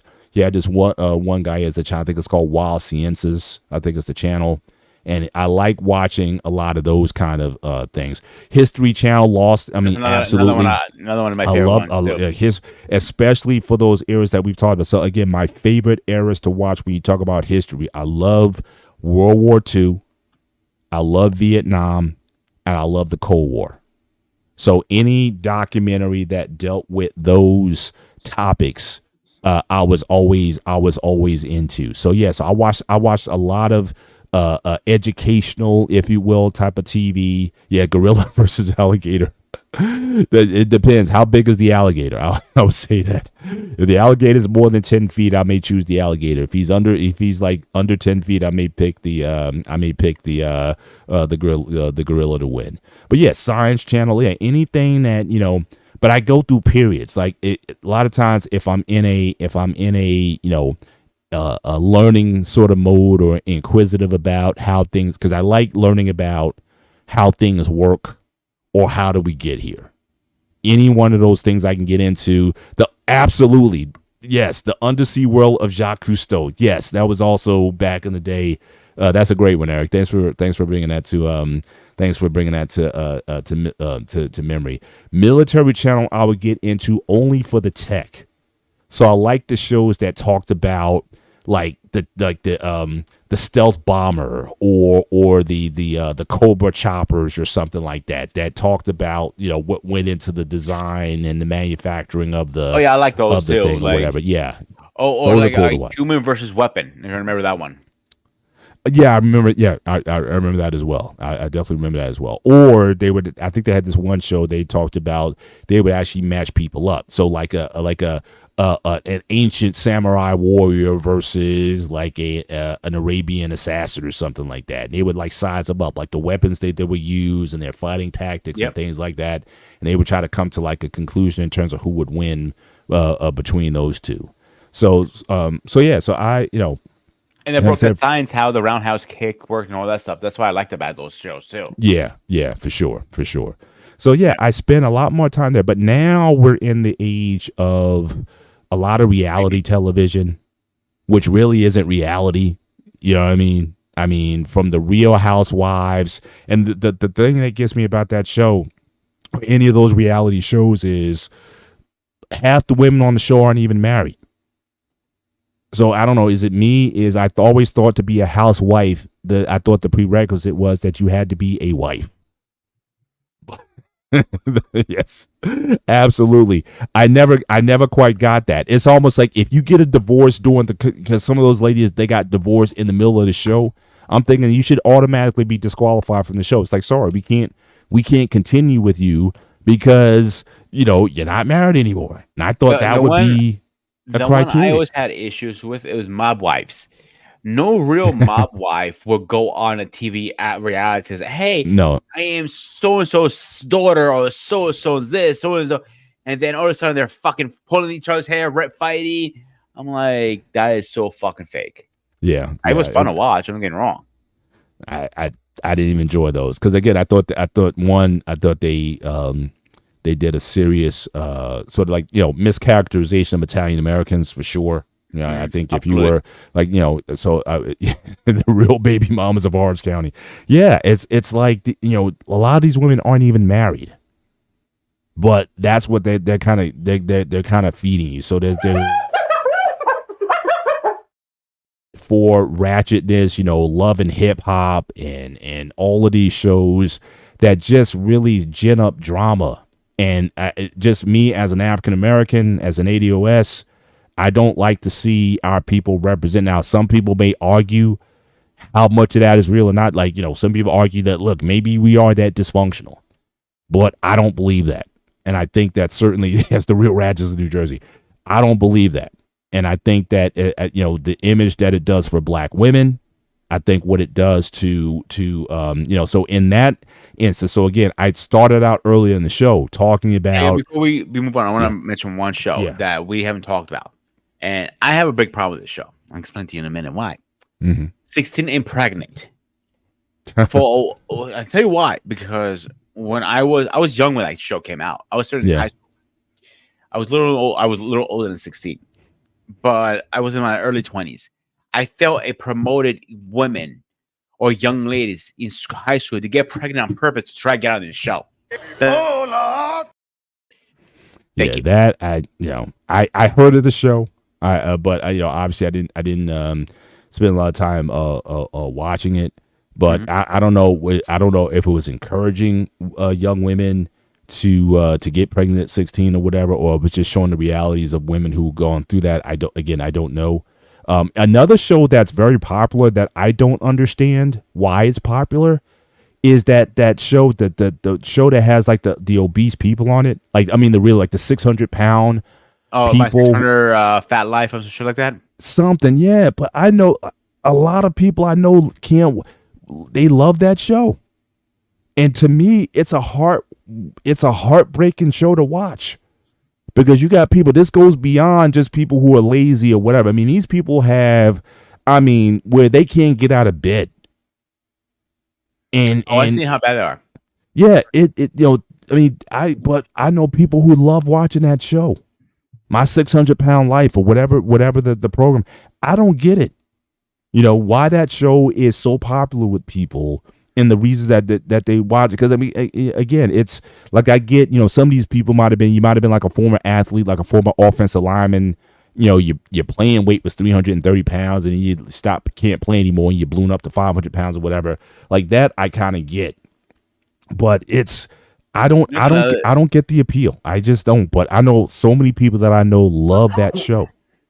So another one before we move on really fast. She was saying over here, where is it? If you can highlight Katina's that's Dr. Drew's show. So yes, I agree with that. Her Dr. Drew's show, 16 and Pregnant, but I didn't like how kids didn't take it as a lesson. That's what it came out originally. Be listen, this girl got pregnant. Don't get pregnant, and then from 16 and Pregnant, they go on a Teen Mom. Mhm. And I understand why he came out with the show. Not disagreeing with that, but kids didn't look at it like, oh, I used to hear it all the time. I'm gonna get myself pregnant so I can get on the show. I'm like, seriously? Yeah, that doesn't work. It's not that easy. So that's why I was what they were trying to do, I agree with, but the message got lost in the process. Mhm. That's what it is. Yeah. The other one I was gonna mention show, like, and it's actually has happened, believe it or not, 90 Day Fiance. Oh boy, that's a big one for me. Now what is that about? Like, Pretty much you meet is like the pass bros now, they will call it. Meaning you meet somebody okay. overseas, you in 90 days, you bring them over, get married, boom, boom, and get your 4K visa, I believe it's called. I'm not can't remember what it is. And sometimes that's legit. Like this, or like out of 100 people, probably 1% really mean, well, yes, I really love this person, or I want to marry him, see what's going to happen, or X, Y, and Z. But there's the other percent like, oh, Paul, you're single, right? Like, yeah, why? Like, you want 10K? Doing what? Just marry me. Bring me to a state, and I'll give you 5K now and 5K. You don't have to do a show to do that. I mean, that's been going on for, and I don't understand the passport bros things. Cause I know guys. I remember even like in the 80s and 90s, you would have guys who would go and they would get like an Asian wife or whatever, or some bride or whatever, and bring her over, and you knew like the woman barely spoke English, and you knew the guy was with us. Like, yeah, you were male back then. They called it mail order. Right, so you would get one of those, and all she did was just she was just here. So but as far as guys going overseas, like as if you think you're gonna get that you think you're gonna get that that great woman or whatever from going over there. I'm certainly skeptical of that as well. I mean, ultimately, you got to put the work in to establish a relationship, and hopefully things will work. But the mail order option is still. In fact, I just this past week I saw a guy with his woman, And it's like, yeah, man, he ordered that. So never none of the understood how shows that are on works. TV I'll be today. honest with you, I never understood how that works. What's that? No, I it was never like understood- no, it was like, look, I mean, it was just like a form of prostitution. I mean, you had these agencies, you had people, they would put ads, they'd be in the newspapers or whatnot. You would contact them. They said, yeah, I got a girl. They would send you, like I said, this is even before the internet got big. So again, they had photos and pictures and whatnot of these girls or whatnot. So, at anything, you get the pictures, you may talk to one of them or try to talk to them if they knew any English or whatever. And they would just bring them over, and that was just your, wife. So again, like I said, just like the mail order catalogs back in the day, used to have those services. Now, again, what the success rate of those are or whatever, I don't know. You don't know if this woman may already be married already, have a man back, and she's just waiting to get her green card or her citizenship card, and then leave you and then bring her husband over or something. I don't know how a lot of that stuff worked. So in But, other words, you're not getting any kids out of this process. No, a lot of these guys, this was not to establish legacy. They just wanted sex, and they just wanted just a woman. These hoes ain't loyal. You got Like an They escort. just wanted sex, Hallelujah, and brother. Hallelujah. and they just wanted the woman, and obviously their dating skills or game with women wasn't really there, but look, it worked for them, I guess, if it's a mutual agreement. But to Catalia's point, yes, definitely the shows of today are certainly different, but certainly in the streaming spaces, which again I just don't have a lot of time for. I know there's some good quality programming, like I said, in Netflix, in a lot of this, in the Apple TV spaces. A lot of the streaming platforms is the place where a lot of content is going. You don't know what who knows, in another 10 years, we may not have network TV anymore. Because even, like I said, the football games and the sports, a lot more of the sports programming is going towards streaming services. So I the big think ones to see, yeah. I'm sorry to cut you off, Paul. I think sports, let's say football at least, because that's the one of the sports I do follow. I don't follow a lot of sports because I don't have time. Mhm. Football, this year you saw more. They're on Prime, Pinomo, Fox, all that stuff. So if even their own streaming service, NFL Plus, it hasn't gone global like Netflix and all that. So you have to stream through your phone. That's the only catch with that one. So I give it another year or two to work the bugs out and get a good, programmer write it out. I think eventually you'll be paying like $20-$30 a month just to watch the games online. You can't charge anything more than that because a lot of people won't pay that. So it's different. Again, it changes the experience because I think just like they say, like we're a microwave generation, so everybody wants their content like when they want it. People are not willing to wait like a week to say, hey, what happened next week, or the cliffhanger saying, hey, tune in next week for the next episode. And a lot of times people can't use those triggers anymore to kind of keep you engaged. So they, so again, it's like, look, I want to watch a show. And I'll pick this to watch or whatever. The thing that used to frustrate me, at least early on, about all of these services is that oftentimes what I want to watch is not on any of them. Because everybody like refreshes their catalog, right? So again, a show or a movie might be on, within a space for a period of time, but then it's not on there anymore.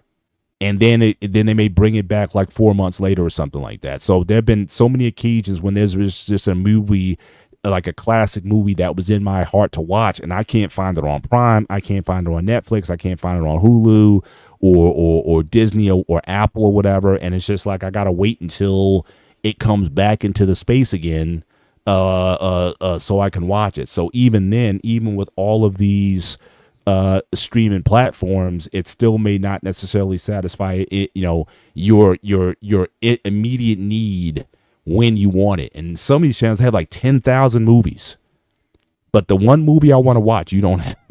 Even to this day, like I have almost every streaming service you can get. I'm like, I got Prime for free because I got it through my credit card. I got Netflix and Max took Verizon for like $3 a month. That's nothing. The only one I pay for is Hulu and Disney. Okay, so I got pretty much everything. And you think, and Paranormal, I pay the yearly once a year, $100 and call it a day because of football. I need it. So, and I watch some, Star Trek stuff like that on there too. Okay, so I still don't have what I want to watch half the fucking times. What the fuck, man? Like gunshots, going crazy. Yeah, and with cable, it was worse because again, cable had a schedule. Like HBO, they had a schedule. So, like I said, they would play a movie on HBO for like maybe 2 weeks, and once that two if you didn't have your VCR again back in the DVR? day, again for you younger people, you had your VCR, and you had to put the cassette in the VCR and pop it down, and then you had to program it to say, okay, at 6 p.m. and record for 2 hours, and SP mode if you wanted the best quality, LP mode for LP mode for less quality, but you got more tape out of it, or the extended play, you got 8 hours on some of them. We used to have to do that to record what we wanted to watch.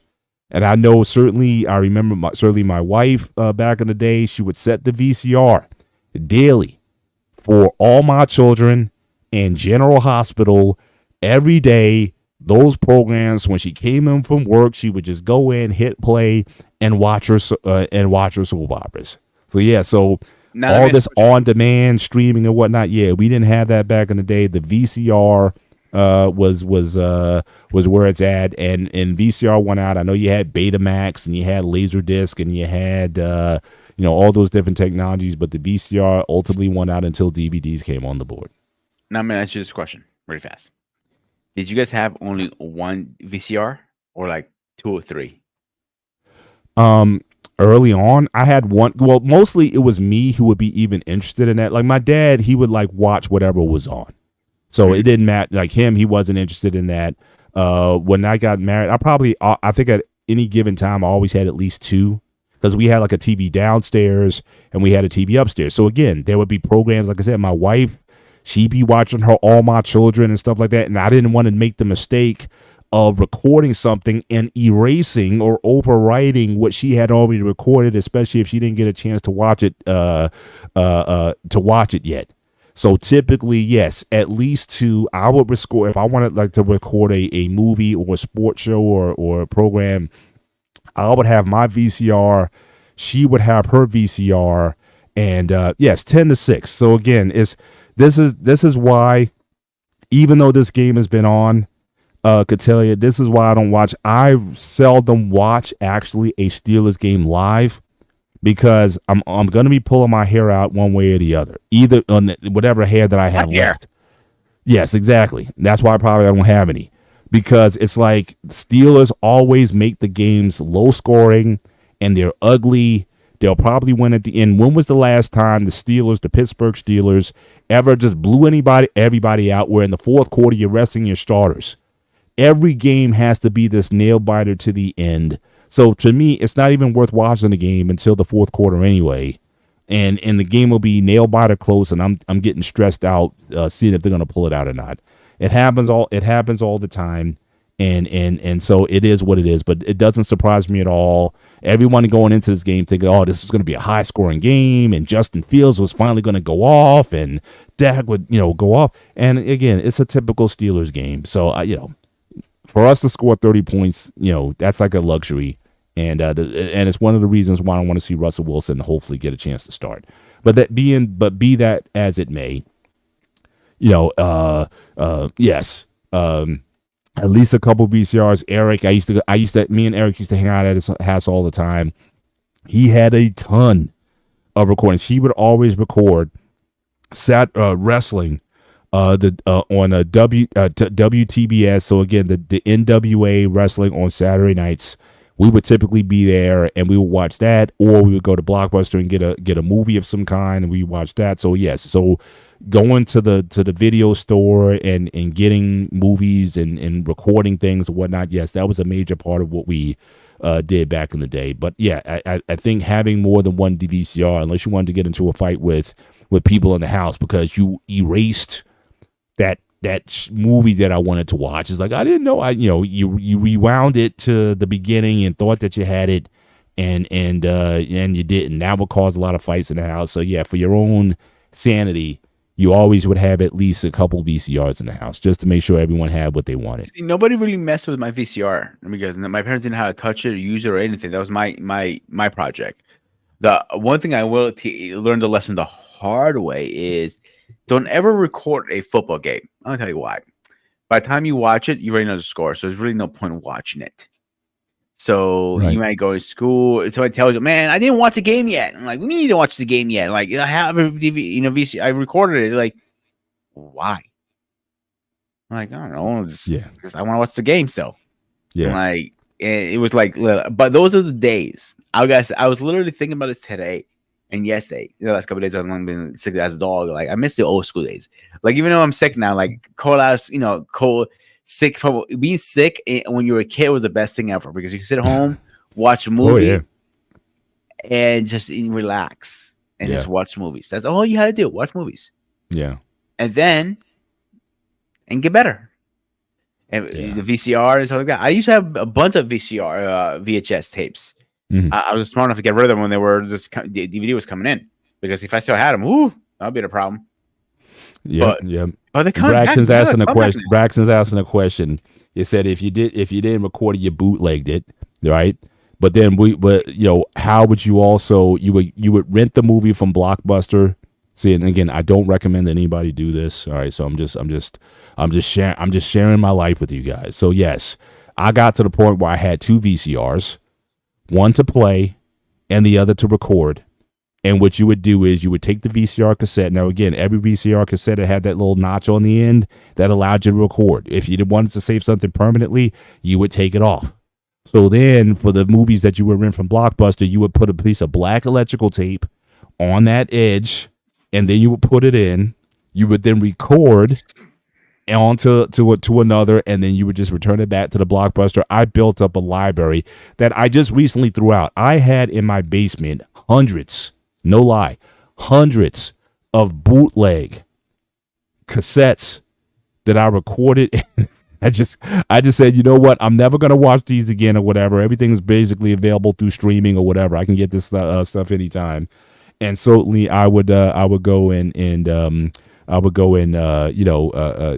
just record those. But yeah, I got rid of all that stuff. So yeah, I got rid of the evidence. I'm done. So I used to do the same thing. Fun fact. But I had a friend. I mean, his name is Ken. I lost contact with Ken, but he used to collect movies. I'm not talking about DVD. I'm talking VHS. All right. And he was a little older guy. I mean, I was a family friend actually. And I'm not joking to you, bro. When I say he had 955 VHSs. Oh yeah, I had I'm being in the couple hundred range. Yeah, I can believe that. Yeah, and are not bootleg, original, buying it from the store. Oh, he bought them? Yes, every single one. Wow. Hey, look. Hey, kudos to him. Hey, look. Back then we were cheap back definitely then, more too. renegades, right? They were No, not- they weren't. Yeah, they were. 35. Well, in my day, like if you wanted like a release of a movie that came out, they would charge you like $25-$35 for that movie. That's one of the reasons why. Again, you would go to Blockbuster, rent it, record it, Yeah. and then give it back. I remember buying them for like $15 a piece. But again, well, it might have been cheaper. I'm saying so. But again, you grew up in the 90s and 2000s, right? Pretty much, yeah. Yeah. So I'm talking about the 80s. This is When it first came before out, yeah. So in your era, DVDs were the thing. So VHS became a lot less valuable at that time. Okay, so DVDs haven't come in yet, but VHS will start losing a little steam, and DVDs were just coming in. So it was one of these things. I had across. Yeah. And DVDs ultimately took over. Yeah, they ultimately took over. Yeah, well, because you had earlier things. You had Betamax earlier, and then you had the Laserdisc. So everyone thought the Laserdisc was going to take over, but it was mad expensive. I mean, back then to buy a Laserdisc player was like $600, and then the titles, they didn't have a ton of titles. I think VHS won out basically because again, you had more titles available for more, in that platform. That's why Betamax couldn't beat them. That's why Laserdisc couldn't beat them because again, most of the mainstream. It was mainstream accepted. And remember the early days with the Laserdisc, right? There was another Laserdisc type of technology out, right? With the DVD. What was it called? Blu-ray. No, there was two competing DVD technologies at the time, and one of them HD, DVD HD. yes, That was another. I think, am I mistaken? Sony owned one. It wasn't HD. It was the other one. DVD. I think they owned, and I can't remember who owned the other one. Actually, let me look it up right now. Somebody owned a DVD HD, and they lost a lot of money. Mhm. And I mean, Yeah, I think you're right, Braxton. I think it was Sony. Yeah. Sony was did own one of them. Yes. Yeah, but it was ultimately about, again, the whatever the movie labels or the companies or whatever, they didn't buy in. Toshiba owned HD. Yeah, It was actually called HD DVD, not DVD HD. I said it correct. back. Yeah. And then Sony wanted to get the Blu-rays out, and that's where the war started between those two. Right. And I'm actually glad I went. But it wasn't even a war, because I don't think HD DVD really competed that well. I mean, it wasn't like, they were always going to be second place, and again, the mainstream platform ultimately won out, so it didn't last very long. But I never considered that to be a war anyway. So the reason Blu-ray won over, and people don't realize this, a lot of people are like, okay, I need a new DVD player. I'm not going to pay old technology. So a lot of them bought the Sony PlayStation.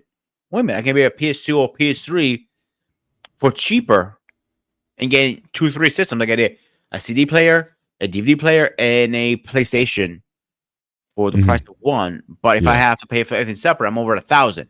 Yeah, I'll buy that instead. That's how they actually won the war, really. Right. It wasn't even a war, like you said. It was like here, you won. Here's the medal. Like, you came in getting the medal clothes. Right. Yeah. But let me ask you, as we, we're already over time. We still say we end the show early, but just overtime here. So, from what you know of, and I don't know if my man from Jersey, if he's still on. So, I guess the modern state of Greek television today. I think your mom, she subscribes to like a Greek streaming service of some kind. She streams through a service called Last TV. So I'm gonna throw a disclosure out there. Never, if any Greeks are watching this, please don't subscribe to that channel. They are crooks. Just stay away from them. Simple as that. I prefer to watch American TV before I watch that. So besides that. So sorry. So the modern TV Greek is all over the place. It's more censored now. You have other things to watch. You have a lot of reality TV. Now, when you say more censored, what do you mean by that? Like pornographic stuff is not as much there. Oh, really? They cut down on it.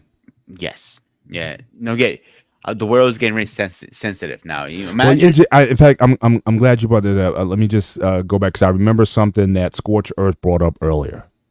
One phenomena in American television that I do not understand how it came off, but it did.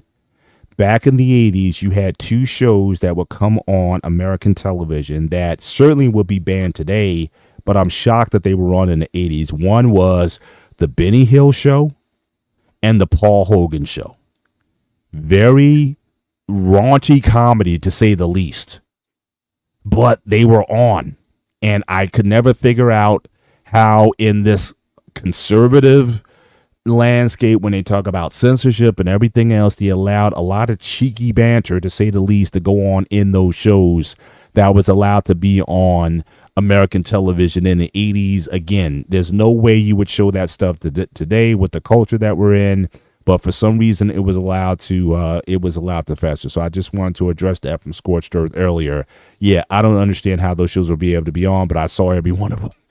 I remember as a kid growing up and watching that stuff. But you're saying, Grooming, that in again, the landscape is changing, where Greek TV is more PC, less nudity, less sexually explicit as before. So given the case, so where are people just going to, so where are they getting their content if they're not getting it from the main airways? Where are they getting their content then? Oh, they took it from main airways. That's still free. There's no charge. That's still the same way. There's no cable in Greece still. So Netflix is not really a thing in Greece. It's more, that's a more American thing, Americana.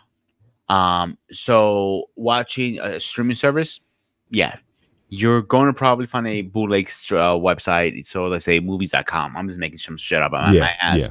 And you can watch something from there if you're going to stream something. Right. Streaming is not really a strong option yet. Mhm. For another few years. I give it by 2030. Well, is Streaming be a thing. the internet in general, like as far as Wi-Fi period, in Greece? Like, where is it now? Depends. Not just in Where- the cities, but just is internet kind of, you know, across the country now, or is it still, if you're not in certain places, you don't get internet? I mean, what is the? Depends where you're at. If you're in the countryside with our with the little towns and everything, you might not get Yeah. internet at all. You may be lucky to get service on your phone.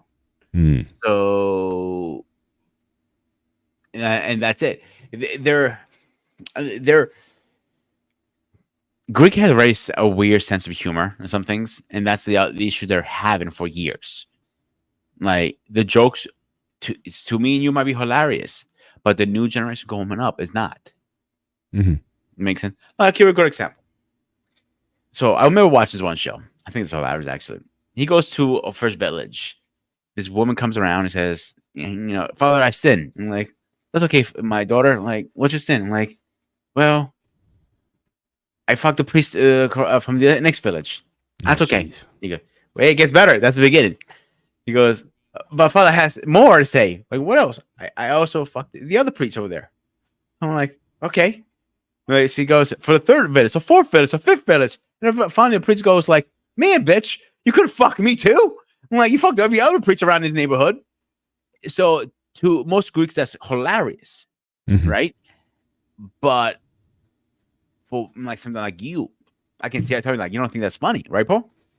Well, it's wrong. I mean, it's raunch. I mean, it's you know, Yeah. it's not like I'm not immune to stuff. I'm not a Puritan. Like I won't see R-rated stuff or raunchy stuff or whatever. It's just that it may not, you know, it may not hit. But from everything I've known from you as far as Greek culture, in general, again, you guys in general seem to be a bit more raunchier or looser with language and context and things like that. That's just part of the mix. So I would definitely say that. But I wanted to address one last thing from Braxton. So he said he thought I was going to say that Married with Children with Al Bundy would be the lethal chemical in these American times. I don't know. I think American TV changed.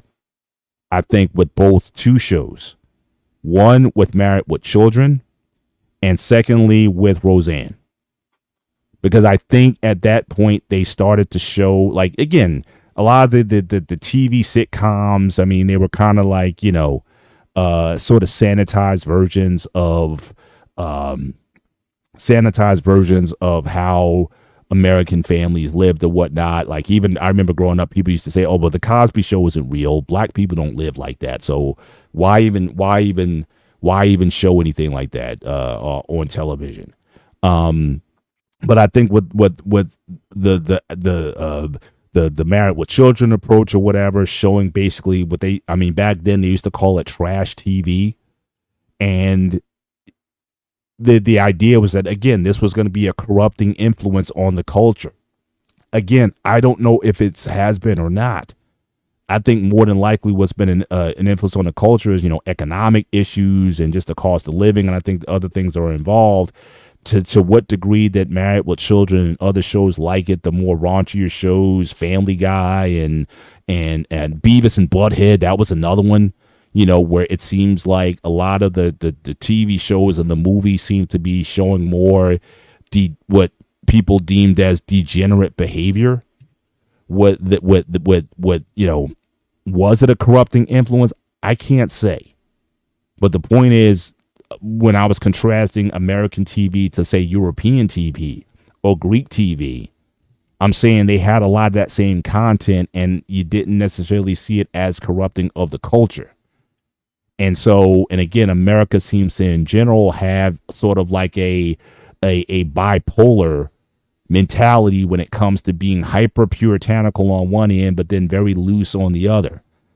And so I don't know if Married with Children was if anything, just give the fact that it was different from any other sitcom, or same thing with Roseanne, again, showing white people in a different light than what was typically shown on TVs what was the Brady Bunch or Family Ties or what was the show with Kirk Cameron back in the day? What was that show with Kirk Cameron? Oh geez, I remember the theme song for the show, but I don't remember this. I don't remember the title, the name of the name of the show. But again, just a lot of those sitcoms were kind of, you let Charles in Charge. I mean, a lot of those shows were in, the families were relative Growing Pains. Thank you. But again, that was a typical, or Belvedere, right? Or Benson, or any of those shows where, again, the white families were kind of well off. You didn't see necessarily a quote unquote, I'm not going to use the derogatory terms, but you didn't see a lot of those shows on. So I think the shock, what it was almost like, Grumman? It was almost like the Attitude Era in the WWE or WWF. It's like everybody, wrestling had this idea of what things supposed to be about. You had good guys and bad guys, and then Vince McMahon decided to kind of blur the lines. And he kind of gave you this sort of trash TV, scantily clad women and all these different, themes and entendres and, renegades and things like that. So I think Married with Children was kind of part of that. But was it corrupting as an influence? No, I think certainly the country in general, I think just with the economics of the day, made it harder for families to form or even to get by. But again, I'm not going to turn this into a political conversation. Really fast before we move on, I think also was different era. That stuff was allowed back then. They were more accepted back then. Oh, ha ha ha, laughing and nobody took it really serious like they do now. Like if you talk about any sexual contact on comedy now, it depends how you deliver the message. You might be everything you can't do. No, sexual content, racial content. Like my from my father's generation, and I remember watching also because, like I said, we all watched the same TV growing up. So, All in the Family, or the Jeffersons, that dealt with a lot of ethnic stuff. There's no way you would have an Archie Bunker on TV today. There's no way you would have a George Jefferson on TV today. It's just not. There's just certain things that you can't say certain words in this PC space. But again, people love those shows. Even black people who thought Archie Bunker was a bigot, the way they did it back in the day was, he was a bigot, but he was also a buffoon. And so it was okay to show him as a buffoon, and that basically the point of his bigotry led to either a bad outcome for him. So he was always like the laughing stock of the joke, even though he was in his bigotry. So I think in that context, I think it was good to show George Jefferson. He would have his stuff as well, the way how he treated white people.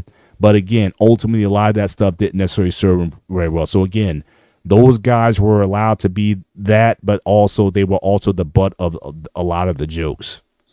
But even today, I still don't think you can pull that off. So yes, very different time that we live in. And people are also very protective about the images, how they're being shown, which is, again, one of the reasons why I don't understand why a lot of these reality shows are on. Hip hop. I totally agree. 100%. I agree. 100% like I said, the housewife shows, I don't understand. Especially if you're an ethnic minority. So again, you got an Asian housewife show. You have an Arab housewife show. You got obviously the black housewife shows. I mean shows that really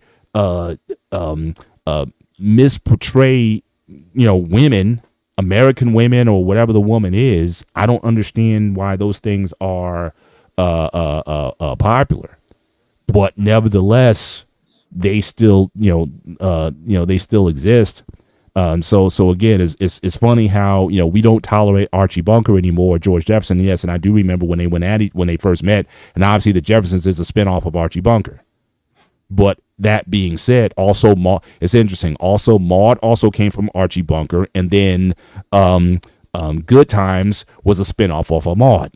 So it's just amazing how all these shows have this this tree, this family tree, where these shows have spawned off each other.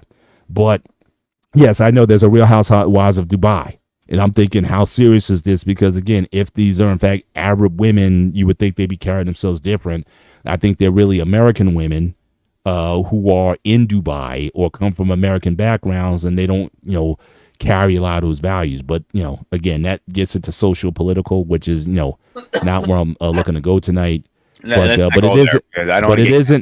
it is interesting the dynamic now in terms of what gets the popularity today, and what the things that you can't show back to that you could show back then. But this has been a sort of, again, a fascinating retrospective. So again, we're already over time, even on our regular show. I know we started a little bit late today, but again, we can definitely probably revisit this topic in the future.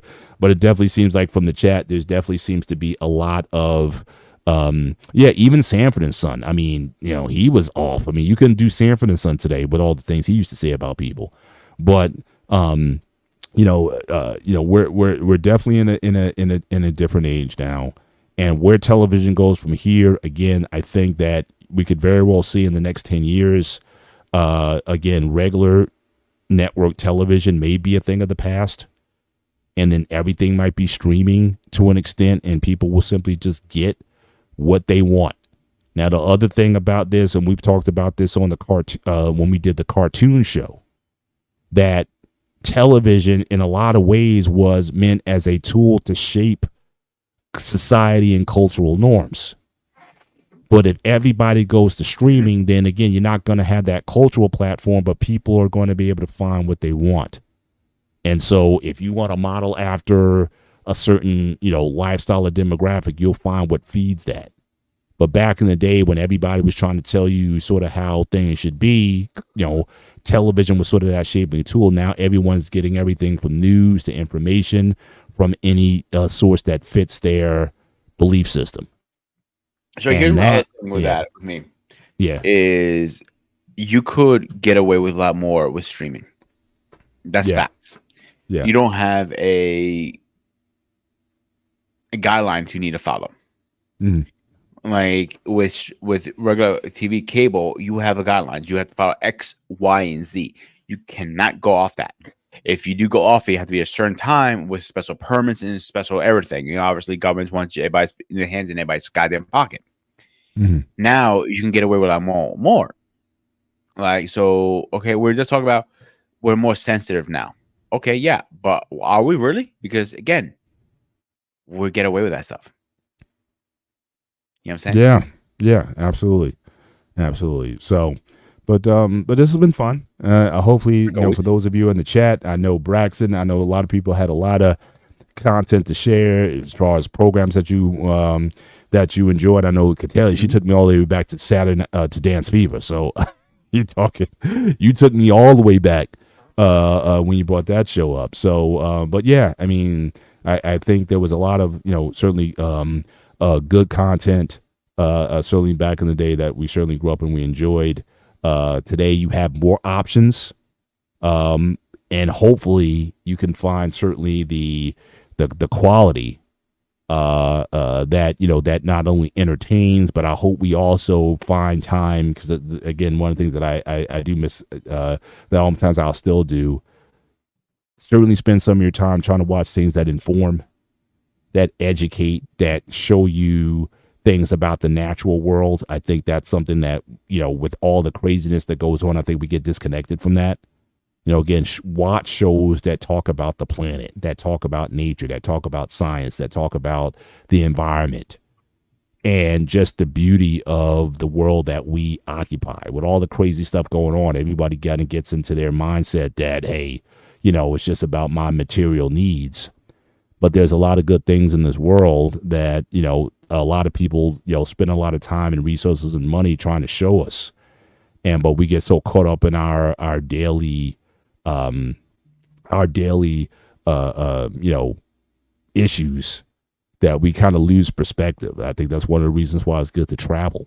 So you can see another part of the world and how other people live, and you get a greater perspective for where you're at. And that's why, certainly December, my wife and I were going to do some traveling, and we're looking to do more traveling in the coming years. I think, our sort of world tour, if you will, starts in earnest in 2025. And, we're going to try to spend some time and, do more exploration and get more cultural insight in terms of how this world is. But there's a lot of beauty in this world. As much of controversy and things we fight about, TV, there's still content out there that tries to show us that.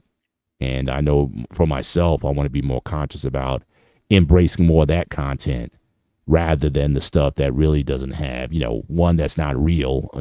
Like I said, most of those reality shows aren't real anyway.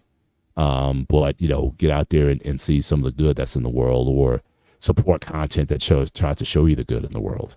And I think I'm going to leave that just as my closing comment. And so, Sparta, I know, first of all, thank you for stepping up. I know you've had a rough week. I know you haven't been well, and but you pushed on like a trooper. And certainly I always appreciate sharing this platform with you. And as we continue to have these conversations, certainly in the future, reminiscing about things and just finding the common cultural ground. So I really appreciate you, being a part of this and stepping up. Despite you could, what I think next week any we should reason talk you about. could have stopped this, but you didn't. I'll be honest. Next week we should talk about being sick. I think it'd be an appropriate conversation to have, because I know the way what you probably grew up on, remedies like tea and honey and all that stuff. It could be That'd be an interesting home. So cultural remedies. All right. So again, if the chat is up for it, So again, what the home remedies that you might have grew up on, especially if you grew up in a different culture, how'd you? Yeah. I actually want to see anybody does this. I'm just curious. If you guys really want us to do this, say Yahoo in the text. I just want to see if somebody does it. So yeah, if that's a show, how home remedies and stuff, that'd be interesting based on culture. What is the nastiest medicine you ever had? So, but again, we'll save that for, if not next week's show, we'll save that at a future show. Like I said, we're trying to get some interviews also scheduled for the gray area, and I want to get hopefully we can get those going sooner rather than later. And yeah, I got one coming up in October, I believe, this month, I believe, with Angry Elf. He's a veteran of the Army. He still works as a private contractor, not Blackwater shit. He does a little more like computer stuff now. Right. So I know we have our friend from the channel, from both channels, from you and mine. Mandolin said he will be coming on. I just was Mandrell. Yeah, so we're here, just to kind of give you a heads up, so we spoke to Mandrell. And I know he's very known in these spaces, but not sure. And he said to us personally that he really hasn't had a space where he's had an in-depth interview. He's interviewed people. Certainly he has his own channel, but we're looking to bring him in for an in-depth interview with him, talk about his life, his background, his military service, and his perspective on the world. So this is going to be a very much an in-depth show that we're planning. We're just looking to nail the right the time and environment. But again, if you've been in this space for a while in these streets, everyone knows Mandrell, everyone loves Mandrell, and we definitely want to bring him in. And he'll be the subject of the show. And we're going to go into areas that you may or may not have heard from him before. And so this is certainly going to be an opportunity for us to, again, explore the gray area with someone who we all know and get some perspective from. One thing I was going to ask you, I think we should start the show a little early that day, because I think they're going to take a lot more time than 2 hours, to be honest with you.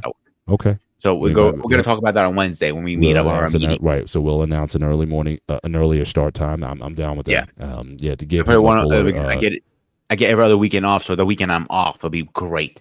So we have scheduled like that. So I have to. Yeah. I'm gonna reach out to him again tomorrow, probably see his schedule looks like, and we'll go from there. All right. Okay. Sounds good. All right. Well, again, thank you guys once again for joining us on this edition of the Gray Area. Again, any closing comments before we close, Sparta? You're good. Can't hear it. I've been trying to work on this a whole night behind back scenes. So, So in any way, me and Boss Man are going to work on it after we get off this. Okay, sounds good. So all right, You know, I Mr. think what Bennett, happened was Yeah. my the mic they had a big upgrade. I mean, literally, they did a whole new yard, and they threw all Gotcha. my settings out of whack. Since yes, I've been having okay. issues. I think that's what the Gotcha. problem. It's not your side, it's my side. Gotcha. So Okay, me and Boston okay. got a little work to do tonight. All right, In due time, and I'm in still time. sick. So, All right. Lakers. Well, get well soon. All right, take that nasty cough medicine or that remind me. Greek herb, that special Greek herb that has miracle powers to heal all this. Yeah, so take what you need to and be better for the next show. But I'm Mr. Bennett. He is part of the Sparta HQ Network, aka Peter, aka Polyotets. And this has been the Gray Area. You guys have a great week. We'll see you next time. Take care and God bless. It's going down like a rodeo. It's going down like I told you so. It's going down like a rodeo. It's going down like I told you so. I hope you're all here for the ride. Come inside, cause it's going down tonight. Only here for one night, no lies. Come and saddle up a ride. Need a yeehaw, you know how here for one night and we just wanna party. In a fast car, a Ferrari. It's a push start, I don't need a car key. Slide on Broadway, and it's gnarly. On a late night, but I'm not tardy. Right on time for the parties and Barbies. Strolling with a chunk of green like a golf swing. Hey, hey, hey, hey. Bottles on ice, mess around these skates. Hey, hey, hey. If I gotta say it twice, then I got nothing to say. It's going down like a rodeo. It's going down like I told you so. It's going down like a rodeo. It's going down like I told you so. I hope you're all here for the ride. Come inside, cause it's going down tonight. Only here for one night, no lies. Come and saddle up a ride. Come and kiss me up, it's going down like a train with no brakes, I'm not slowing down. See it showing up, we're showing out. But I pack